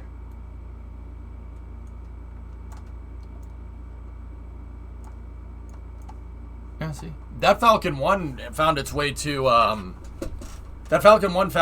Boca Chica for one of the Starship presentations not a little while ago, and it's, yeah, I don't know where it is. I don't know where it's been since, but in the photogrammetry thing, there's another landing leg right there.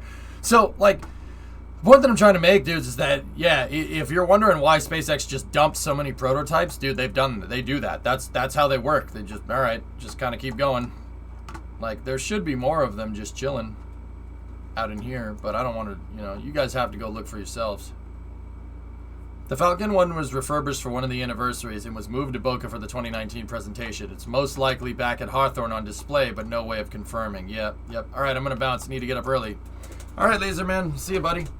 No sense in wasting time with outdated tech. Yep, especially if you're going to change the umbilical, you know? Cheaper probably to rebuild instead of retool. Yeah, exactly. I think that very much is, Jeep guy, is what's going on. You know, if you're gonna, you know, it's a pain in the butt to take the whole stupid thing apart and then refit it for all the changes. Just take it out back. Use it as practice for other boosters. Take it out back and old yeller it. And the Rocket Garden right there, where Booster 5, SN15, 16, and 22 is right there. These pictures, once again, are super old. Oh, wow. That's a really old picture. 1950, huh?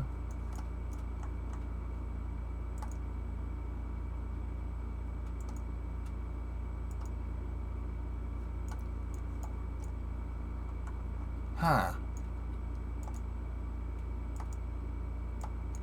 Let's go all the way over here. Nope, that's really the most updated picture we have.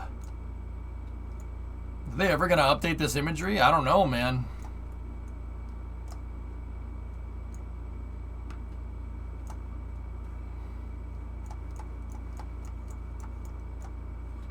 Yeah, 2017. Haven't taken a picture down there in 5 years. Yeah, that's what it looked like in 2017. The street view was updated, though? Oh, let me see. Yep.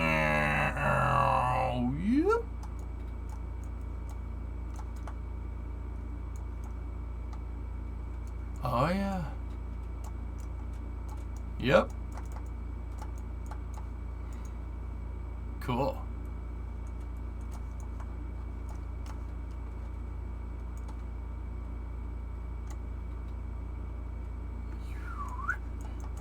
Yep.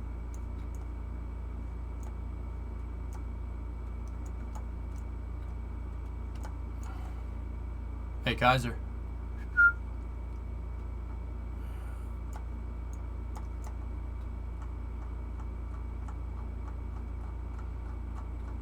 Let's see what we got here. Yeah, see, they gotta patch this road left and right, man.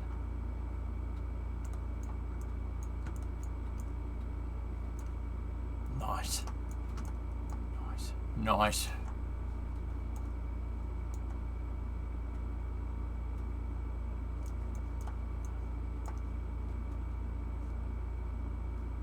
Sweet.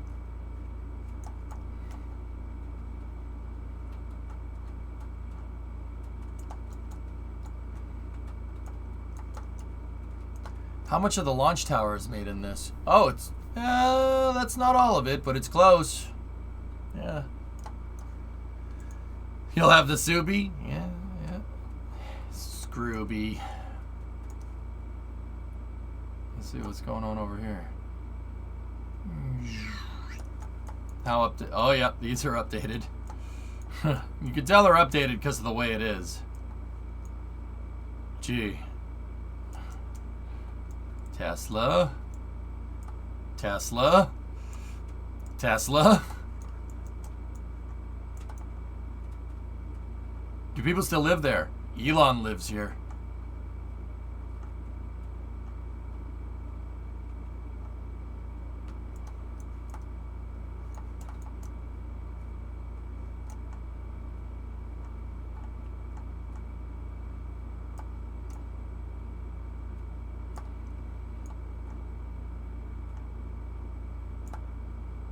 Nice. Yeah. Freaking little freaking Airstream campus everywhere, man.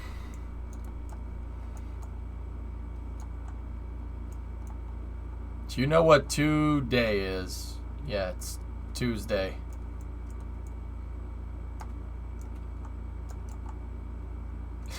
Dude, how many Airstream trailers did Elon buy? But it's Wednesday. Yeah, for you. Yes. Yeah, I'd like to purchase Airstream trailers. Oh, yeah, what's your name? Bill Gates. What? No, yeah, they're delivered to Texas. Hey, are you Elon Musk? No. Man, I'd love to take Tough Enough down here, dude. I gotta fix the thing. I think you just moved the dealership down there. Yeah, indeed. Damn. My name is Melon Tusk. Melons. Wait, Thomas, I want to see one more thing. This building.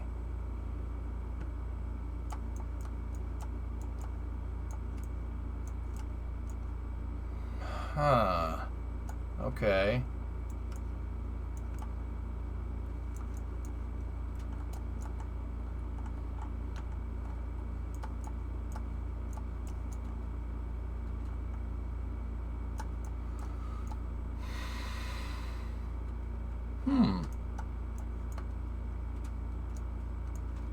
The Appleton crane is still sitting behind you, if you're wondering.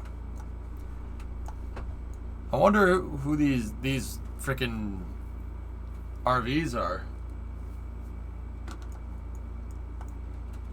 That building wasn't there last time we were here. At least I don't think it was. Oh, maybe it was. Those are RVs, Geeson, that look like buses. Which one is Elon's? I have no idea, dude. Interesting. Yeah, see, these pictures just barely have the solar farm in place. Yep, that's how it looked before.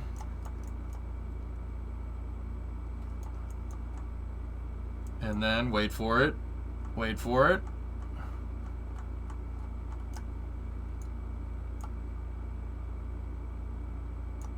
Yo, this place was remote as remote gets. Damn. There's literally nothing here. Or there was nothing here.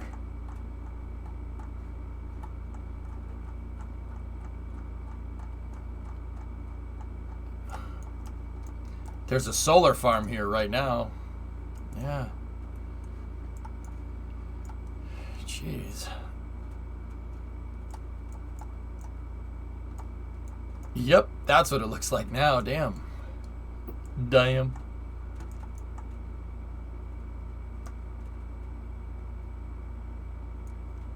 $50,000 people used to live here. Now it's a ghost town. Alright, let's just check one more thing down at the end here.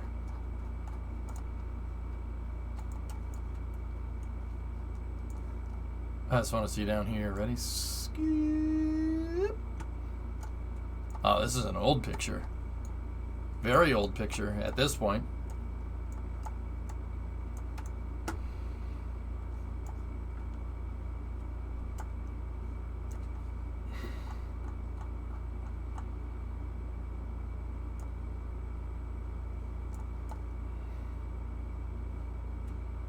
Wow.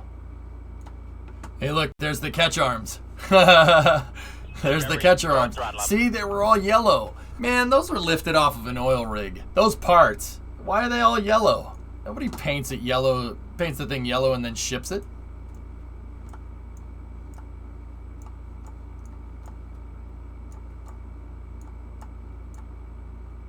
Karma's 59 months. Thanks, man. That's nuts, dude. Oh, hey. Ship 20's still there. Dude. Alright. What's that doing there?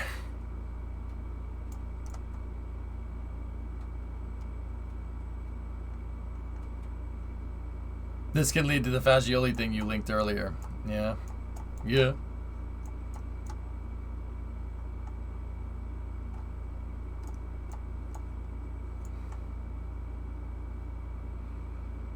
These images are from last August. What gave it away?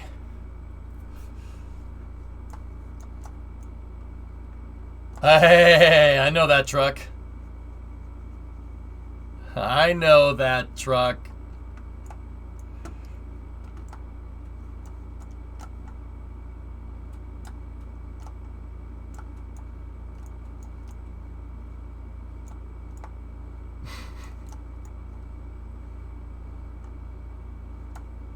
That's Lab Padres, dude. Yeah, it's Lab Padres, dude. That's cool. That's cool. The Ram with the welder on the back. Wicked. Yeah, this is from a little while ago, man. Damn. Damn.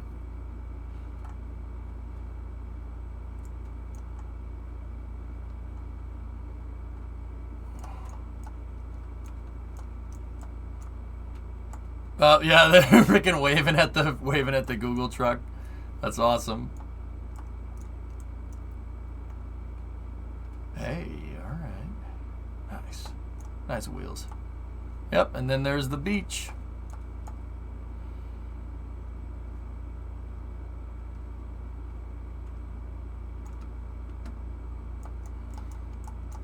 Their image processing blurs the plates. It's a Chrysler, not a BMW, man. What are you doing?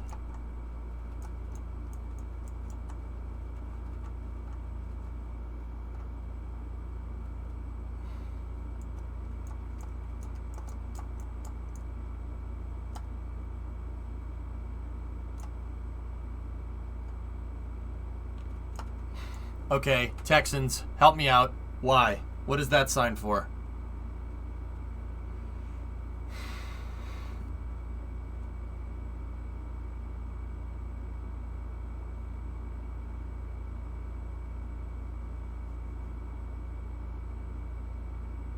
Oil is put on dirt roads to keep the sand down.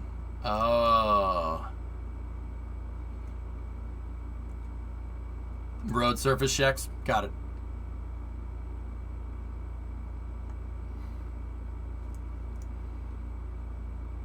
I like that truck.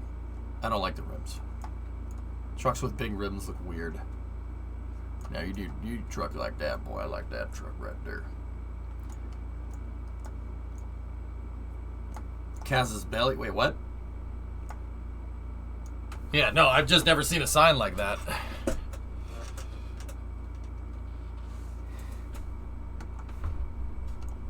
All right, cool. Anyway, I think that's it. I think that's all we got for space news. Unless, Thomas, you want to check out that picture. Where's that picture?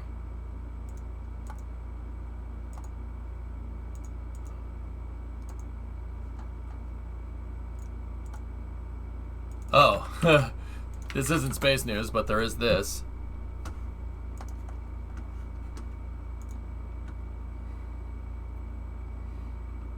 This isn't space news, but there is this. Yeah, the Fagioli picture. Yeah, there.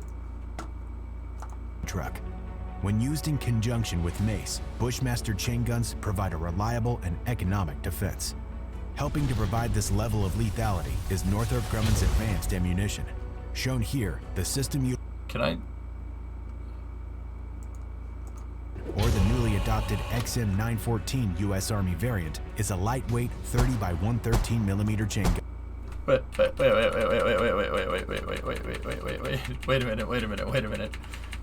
a minute. Yo! This is great! Oh, man!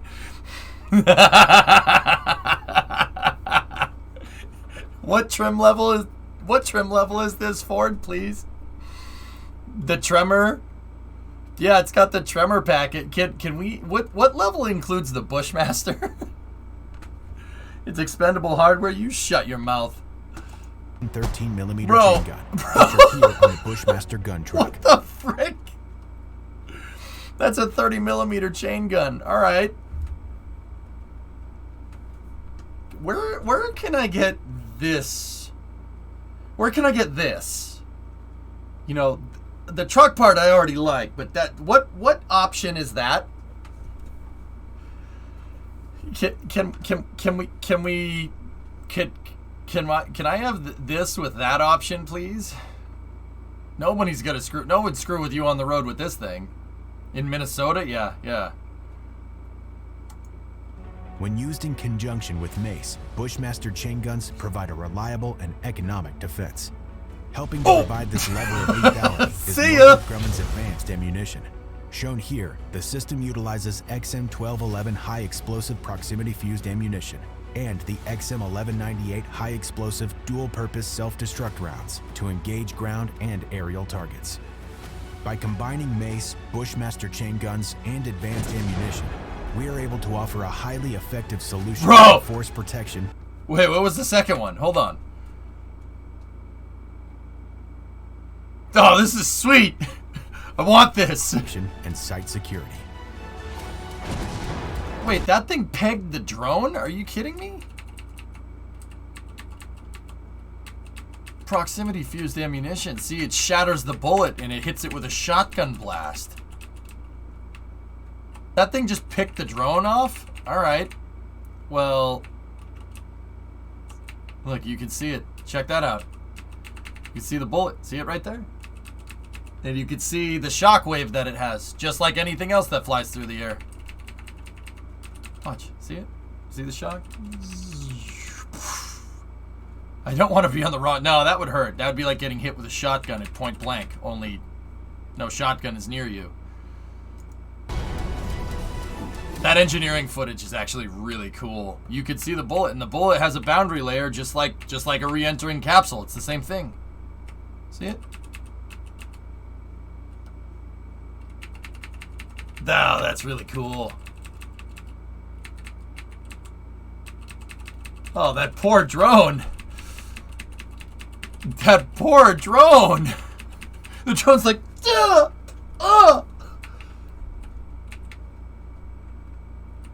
Am I ugly? Not at all, boy.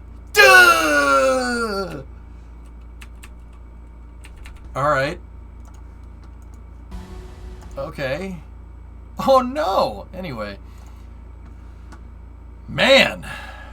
Well, there was that, and then okay, back to a little more space news here. A little bit more. This is an infographic from Fagioli. They're the people that are doing all the heavy lifting around there. Let's see. It got the ugly. That drone had a family, so anyone can buy that. I don't think anybody okay. This country's amazing, but I don't think it's I can buy a 30mm chain link cannon amazing and mount it on my pickup truck. You might be able to get away with that in Texas. Maybe with the right licenses. But yeah, no.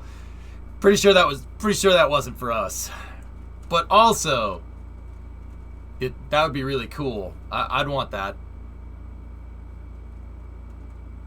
If you paid your taxes, you already bought it. That's a good point. From March 2021 to October 2021, Fagioli Incorporated led the heavy lifting operations erection of the integration tower and associated components for the next generation fully reusable launch vehicle that will be the most powerful rocket ever built, capable of carrying humans to the moon, Mars, and other destinations in the solar system in Texas.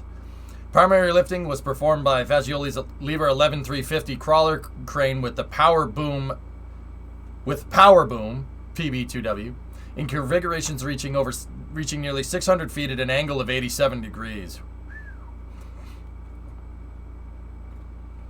Items lifted to these extreme heights were the large steel structures weighing close to 400 tons per segment. Wow. These structures had 4 legs that had to be aligned to the preceding structure, making for a very technical and detailed lifting operations. Fagioli performed several multi-crane operations in order to rotate large steel structures at ground level. The reorientations require the study of multiple lift phases and the design and development of custom rigging solutions.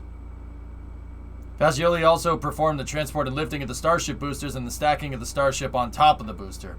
These delicate and complex operations were planned, designed, and manned by Fagioli Incorporated in the midst of an extremely active job site in a region of the world known for its high wind, unstable ground, and dynamic weather conditions. Fagioli is proud to have completed all these lifts without any safety incident in accordance with the aggressive, ever-changing schedule required. Impressive. Most impressive. What's the green trailer on the SPMT? Generator. It's a generator to keep it pressurized. Keep it pressurized. That 11350 though that's a crane, man. That's a nice crane, boy.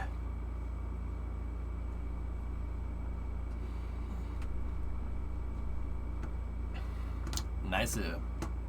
Anyway, I think that's all I have for you. Discovery, go and throttle up. Quartermate, 4-month reset. Thanks again for all you do, bro. Always nice to see a shining example of learned people thriving in their chosen environment. Hey, thanks, man. Right on. Thank you very much.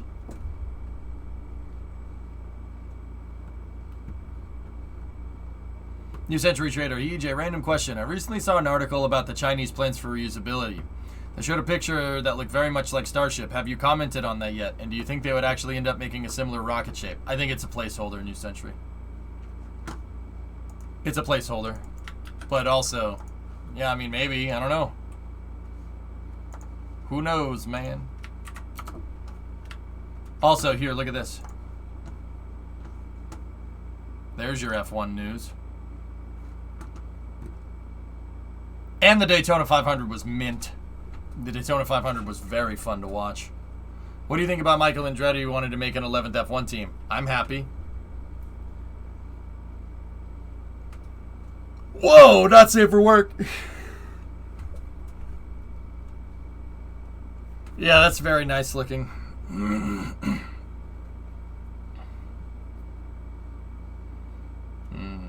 That's nice. Which team is this? Alpine?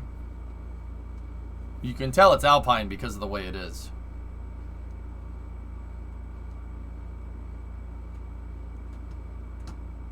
That's a nice looking car. Baskin Robbins.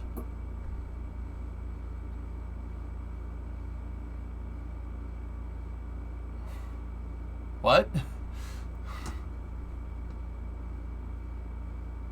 Alright, man, alright.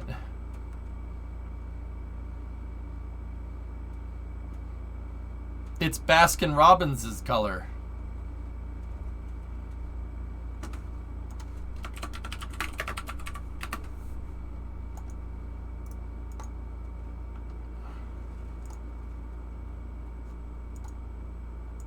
Oh God.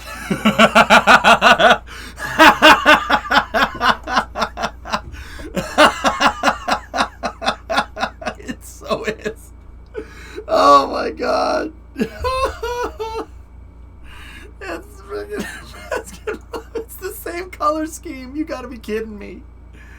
Oh my gosh.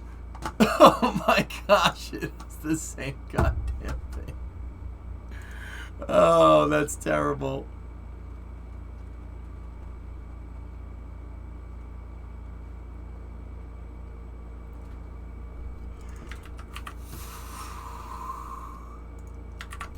What's this last link? Let's see what we got here. Yep. I fail to see how this is better than the 2001 cars. Well, yeah, most of us are failing to see that, Doom. They haven't driven yet. Yeah, I mean, yeah, tends to be the case. Recent OHRC data release covers the Apollo 11 and Apollo 12 landing sites. Oh, hello.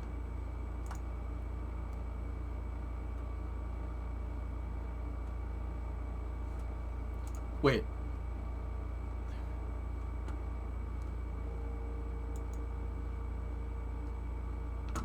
"2001 cars sure sounded better." Oh, no argument there. I've slacked a bit with SLS news since December last year. Have NASA already completed this? The green run's already done, Connor. The booster's fully assembled. They're just putting the final bells and whistles on it before they roll it out to the pad for a wet dress rehearsal.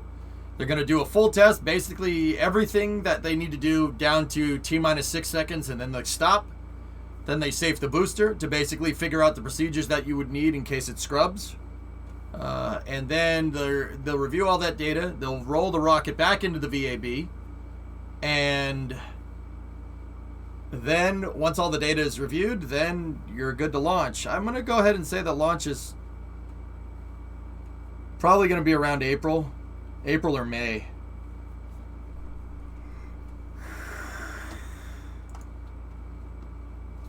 Oh, man. I think this one is 12, guys. I think this picture is 12 and that one is 11. The footprints are a dead giveaway. I know Neil and Buzz didn't walk that far. You can still see them. The footprints are still there.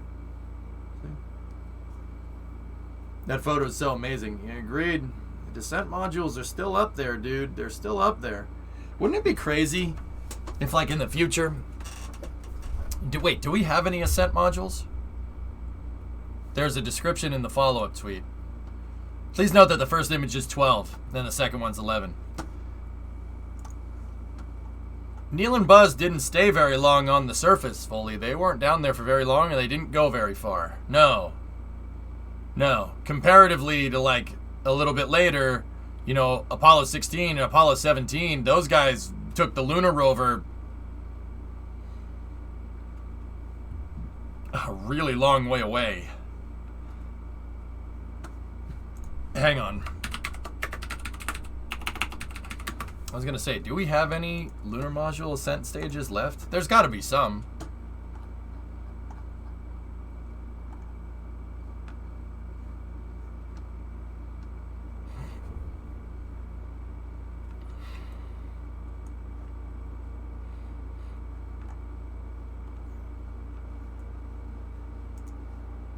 Whoa. Apollo 6, that one re-entered. LT-3A, that's parts of one. Unflown descent, damn. Thermal vacuum test, ground test in 1968. Like, do we have a real one though? I mean, those ones probably are good enough. I was wondering, you know, like, maybe in the future we take one of those, take an ascent module that we have left over, and we bring it up there. And we plug it in, see if it still works. Or just plug into the power jack on that thing, see if those stages still work. Wouldn't that be kind of crazy? We could have landed as soon as Apollo 6? No. LM2, intended for second uncrewed flight, used instead for ground testing, landing gear added for drop testing. Lacks alignment optical telescope and flight computer. That's the one at the Smithsonian.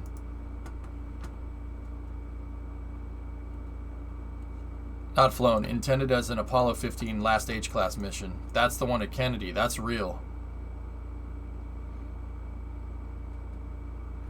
Scary, I keep thinking that. Like, I know it's more complicated than this. It always is. But also at the same time, dude,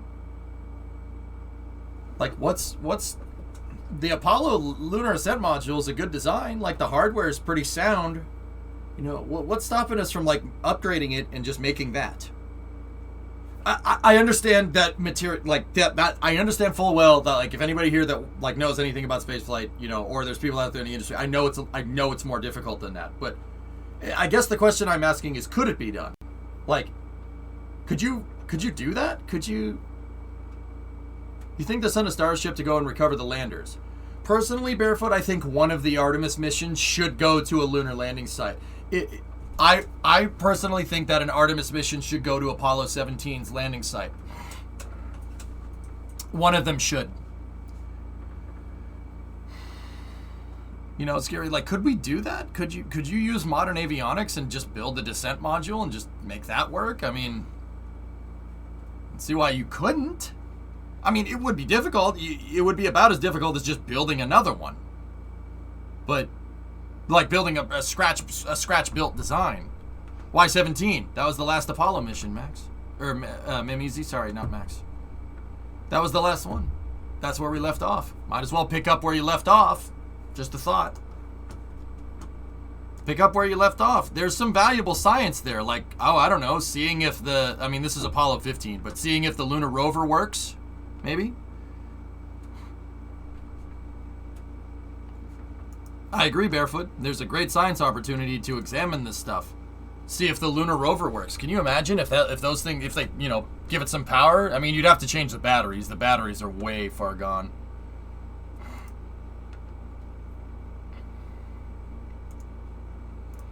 Yeah. Let's see. LM-13, not float, intended as Apollo 19, partially completed by Grumman. Restored on display at the Cradle of Aviation Museum in Long Island. Also used during the 1998 mission from the Earth to the Moon. Discovery, go at throttle up. LM-14, not flown, intended as 20. Incomplete, most likely scrapped. LM-15, not flown, intended for modification into an Apollo telescope mount, incomplete and scrapped. What was the size difference, or what did they remove so they could make the rover fit? They uprated the Saturn V, goalie.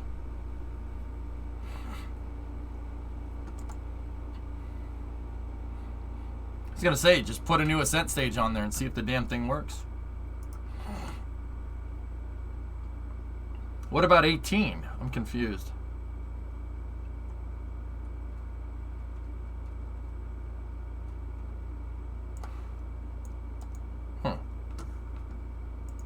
Ever thought you could be a spotter? You've seen the finish of the Daytona 500, but alright. That's all I got for you for space news, guys. What's this? Here. Spotter from Cindric? Let's see. Still inside. Clear, down, down, down. Down, down, down. Both planes getting a push. For the LM, how did they make it fit? Folds up like a briefcase. Blaney's help still on. Don't get too far out. 3/4, half. Blaney's not clear yet. Blaney's not clear. He's got grab. Top's tighter, even. Nose to head top. Coming to the white. Nose to head top. Blaney's help's going to get there first. Blaney, quarter off you. Here comes his help. It's going to be a big push from the 23. Blaney's getting a push now. Both lanes getting a push. Here comes Blaney. Big push. Outside.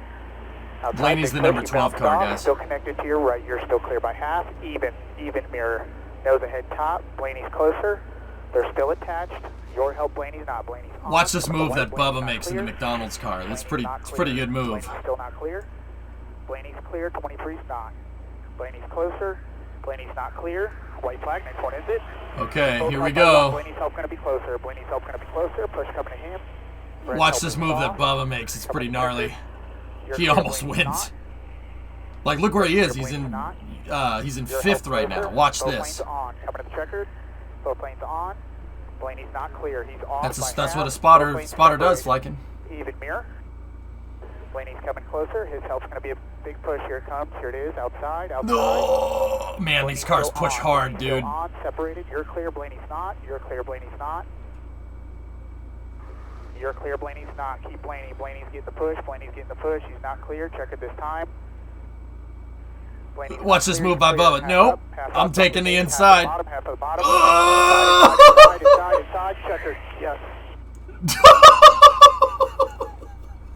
That's nuts. That's awesome. That was good. Fun. Fun race, man. That whole thing was great. The new cars are fun, dude. They're fun to watch, at least on the super speedways. We'll see how they perform on a 1.5 miles next week. Yep, you got it.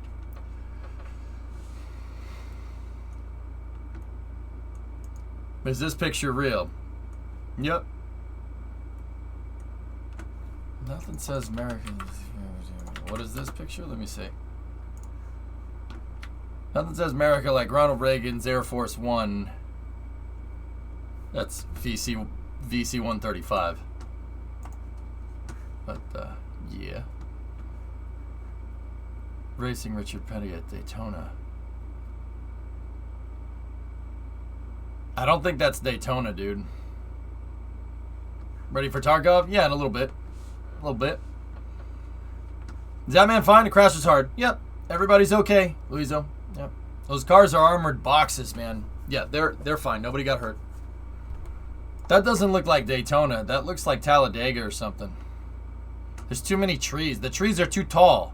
Believe it or not. The trees are too tall for that to be Daytona. It is Daytona, 1988 Firecracker 400. Final win for Petty. No way. I don't ever remember the trees being that tall. Sweet. Here, let's find the direction. That's the backstretch, I think, yeah?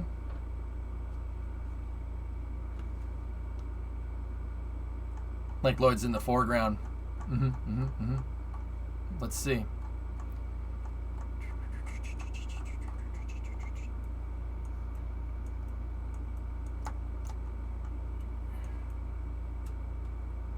Yeah, okay. Yeah, the tree's back there. So it's gotta be like right here. Gotta be looking that way. Man, Daytona looks so different, dude.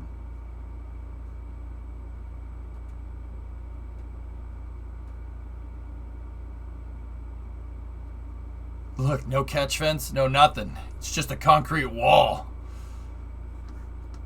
It was on the 4th of July, 1984. Firecracker, man. Hell yeah. Let me see.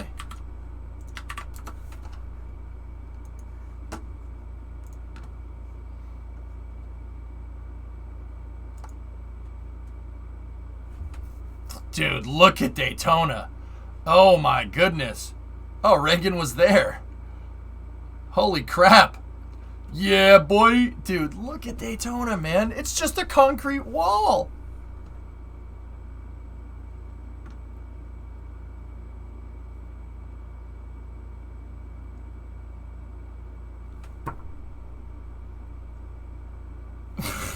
Bruh.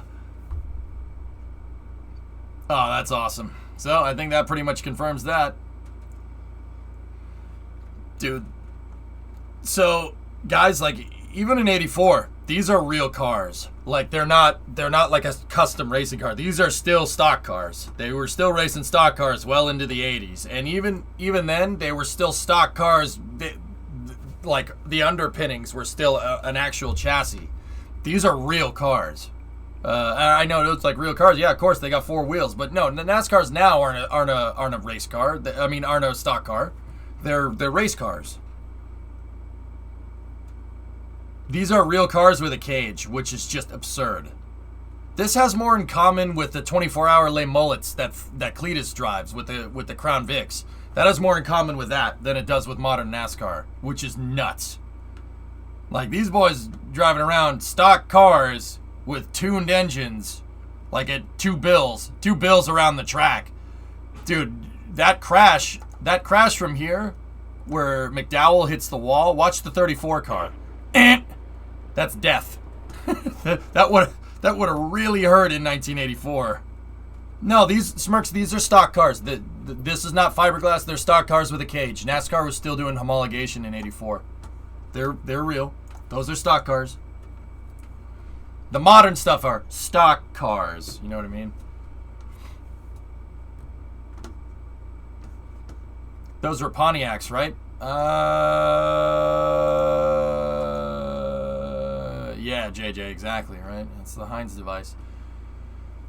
So I know that's an Olds right there. That's an Olds. That's a Chevy. That's another Chevy. I'm not. I think that's the Ford over there, but I'm not sure.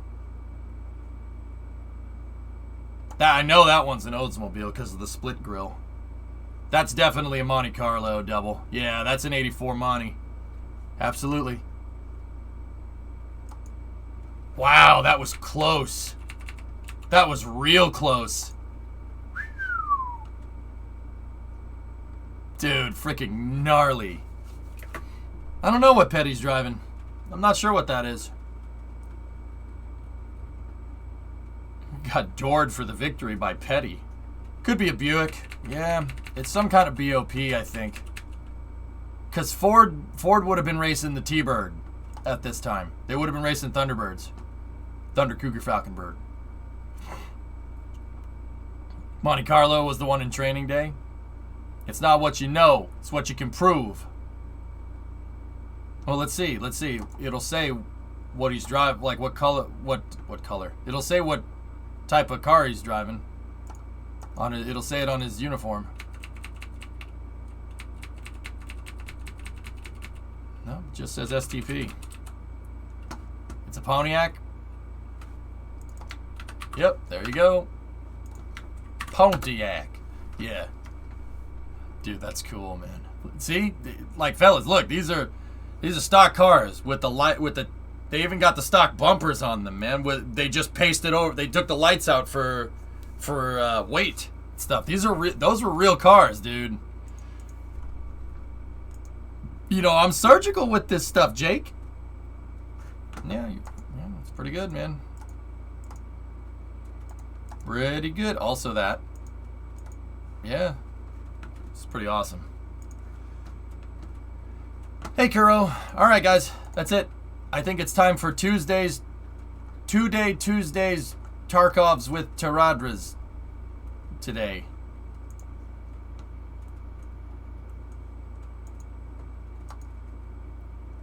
Tuesday Tarkovs with Taradras.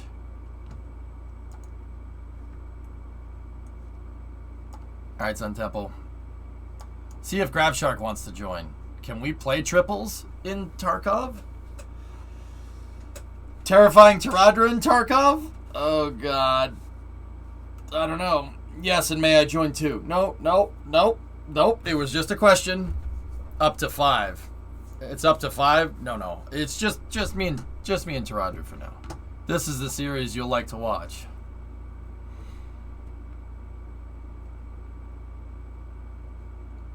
Oh.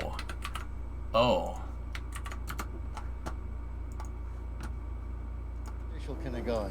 And I'm proud. We're only gonna peep this for a second just because of the noise. You know, being in his company. Oh, hell yeah. Enjoy the rest of the weekend. Thank you, Tony. Thank you, guys. Thank you. All right, let's wind back the clock right now. The historic. Oh, hell yeah. Touring car race 1 coming up. Let's go up and join Darren Smith and Gary O'Brien, guys. Thanks very much down there in pit lane, just in time to capture a huge 50-car field of historic touring cars as they make their way now. Got a first here back in 2017 in the historic touring cars, and they plunge into turn 1 for this 6-lap journey. And get some of these old cars will be starting. Oh, look at the XA Falcon. Hell yeah. 67 or 68 right there. After already having a couple of practice sessions. That's not to say some of the old drivers are actually behind the wheel as well. But Paul Stubber hasn't been here since 2006. I like that. I like this. I like this a lot. This is really fun. I'll take your entire stock. Yeah. That XA. Lost his way around Mount Panorama, Leeds Tilly. Oh my goodness, I can't keep watching this. But I'm also not hitting the stop button. Alright, I just got to see the dipper real quick.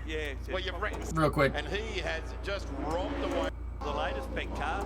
Just for the corner of the Love New South Wales. Oh, that Camaro! That poor Camaro!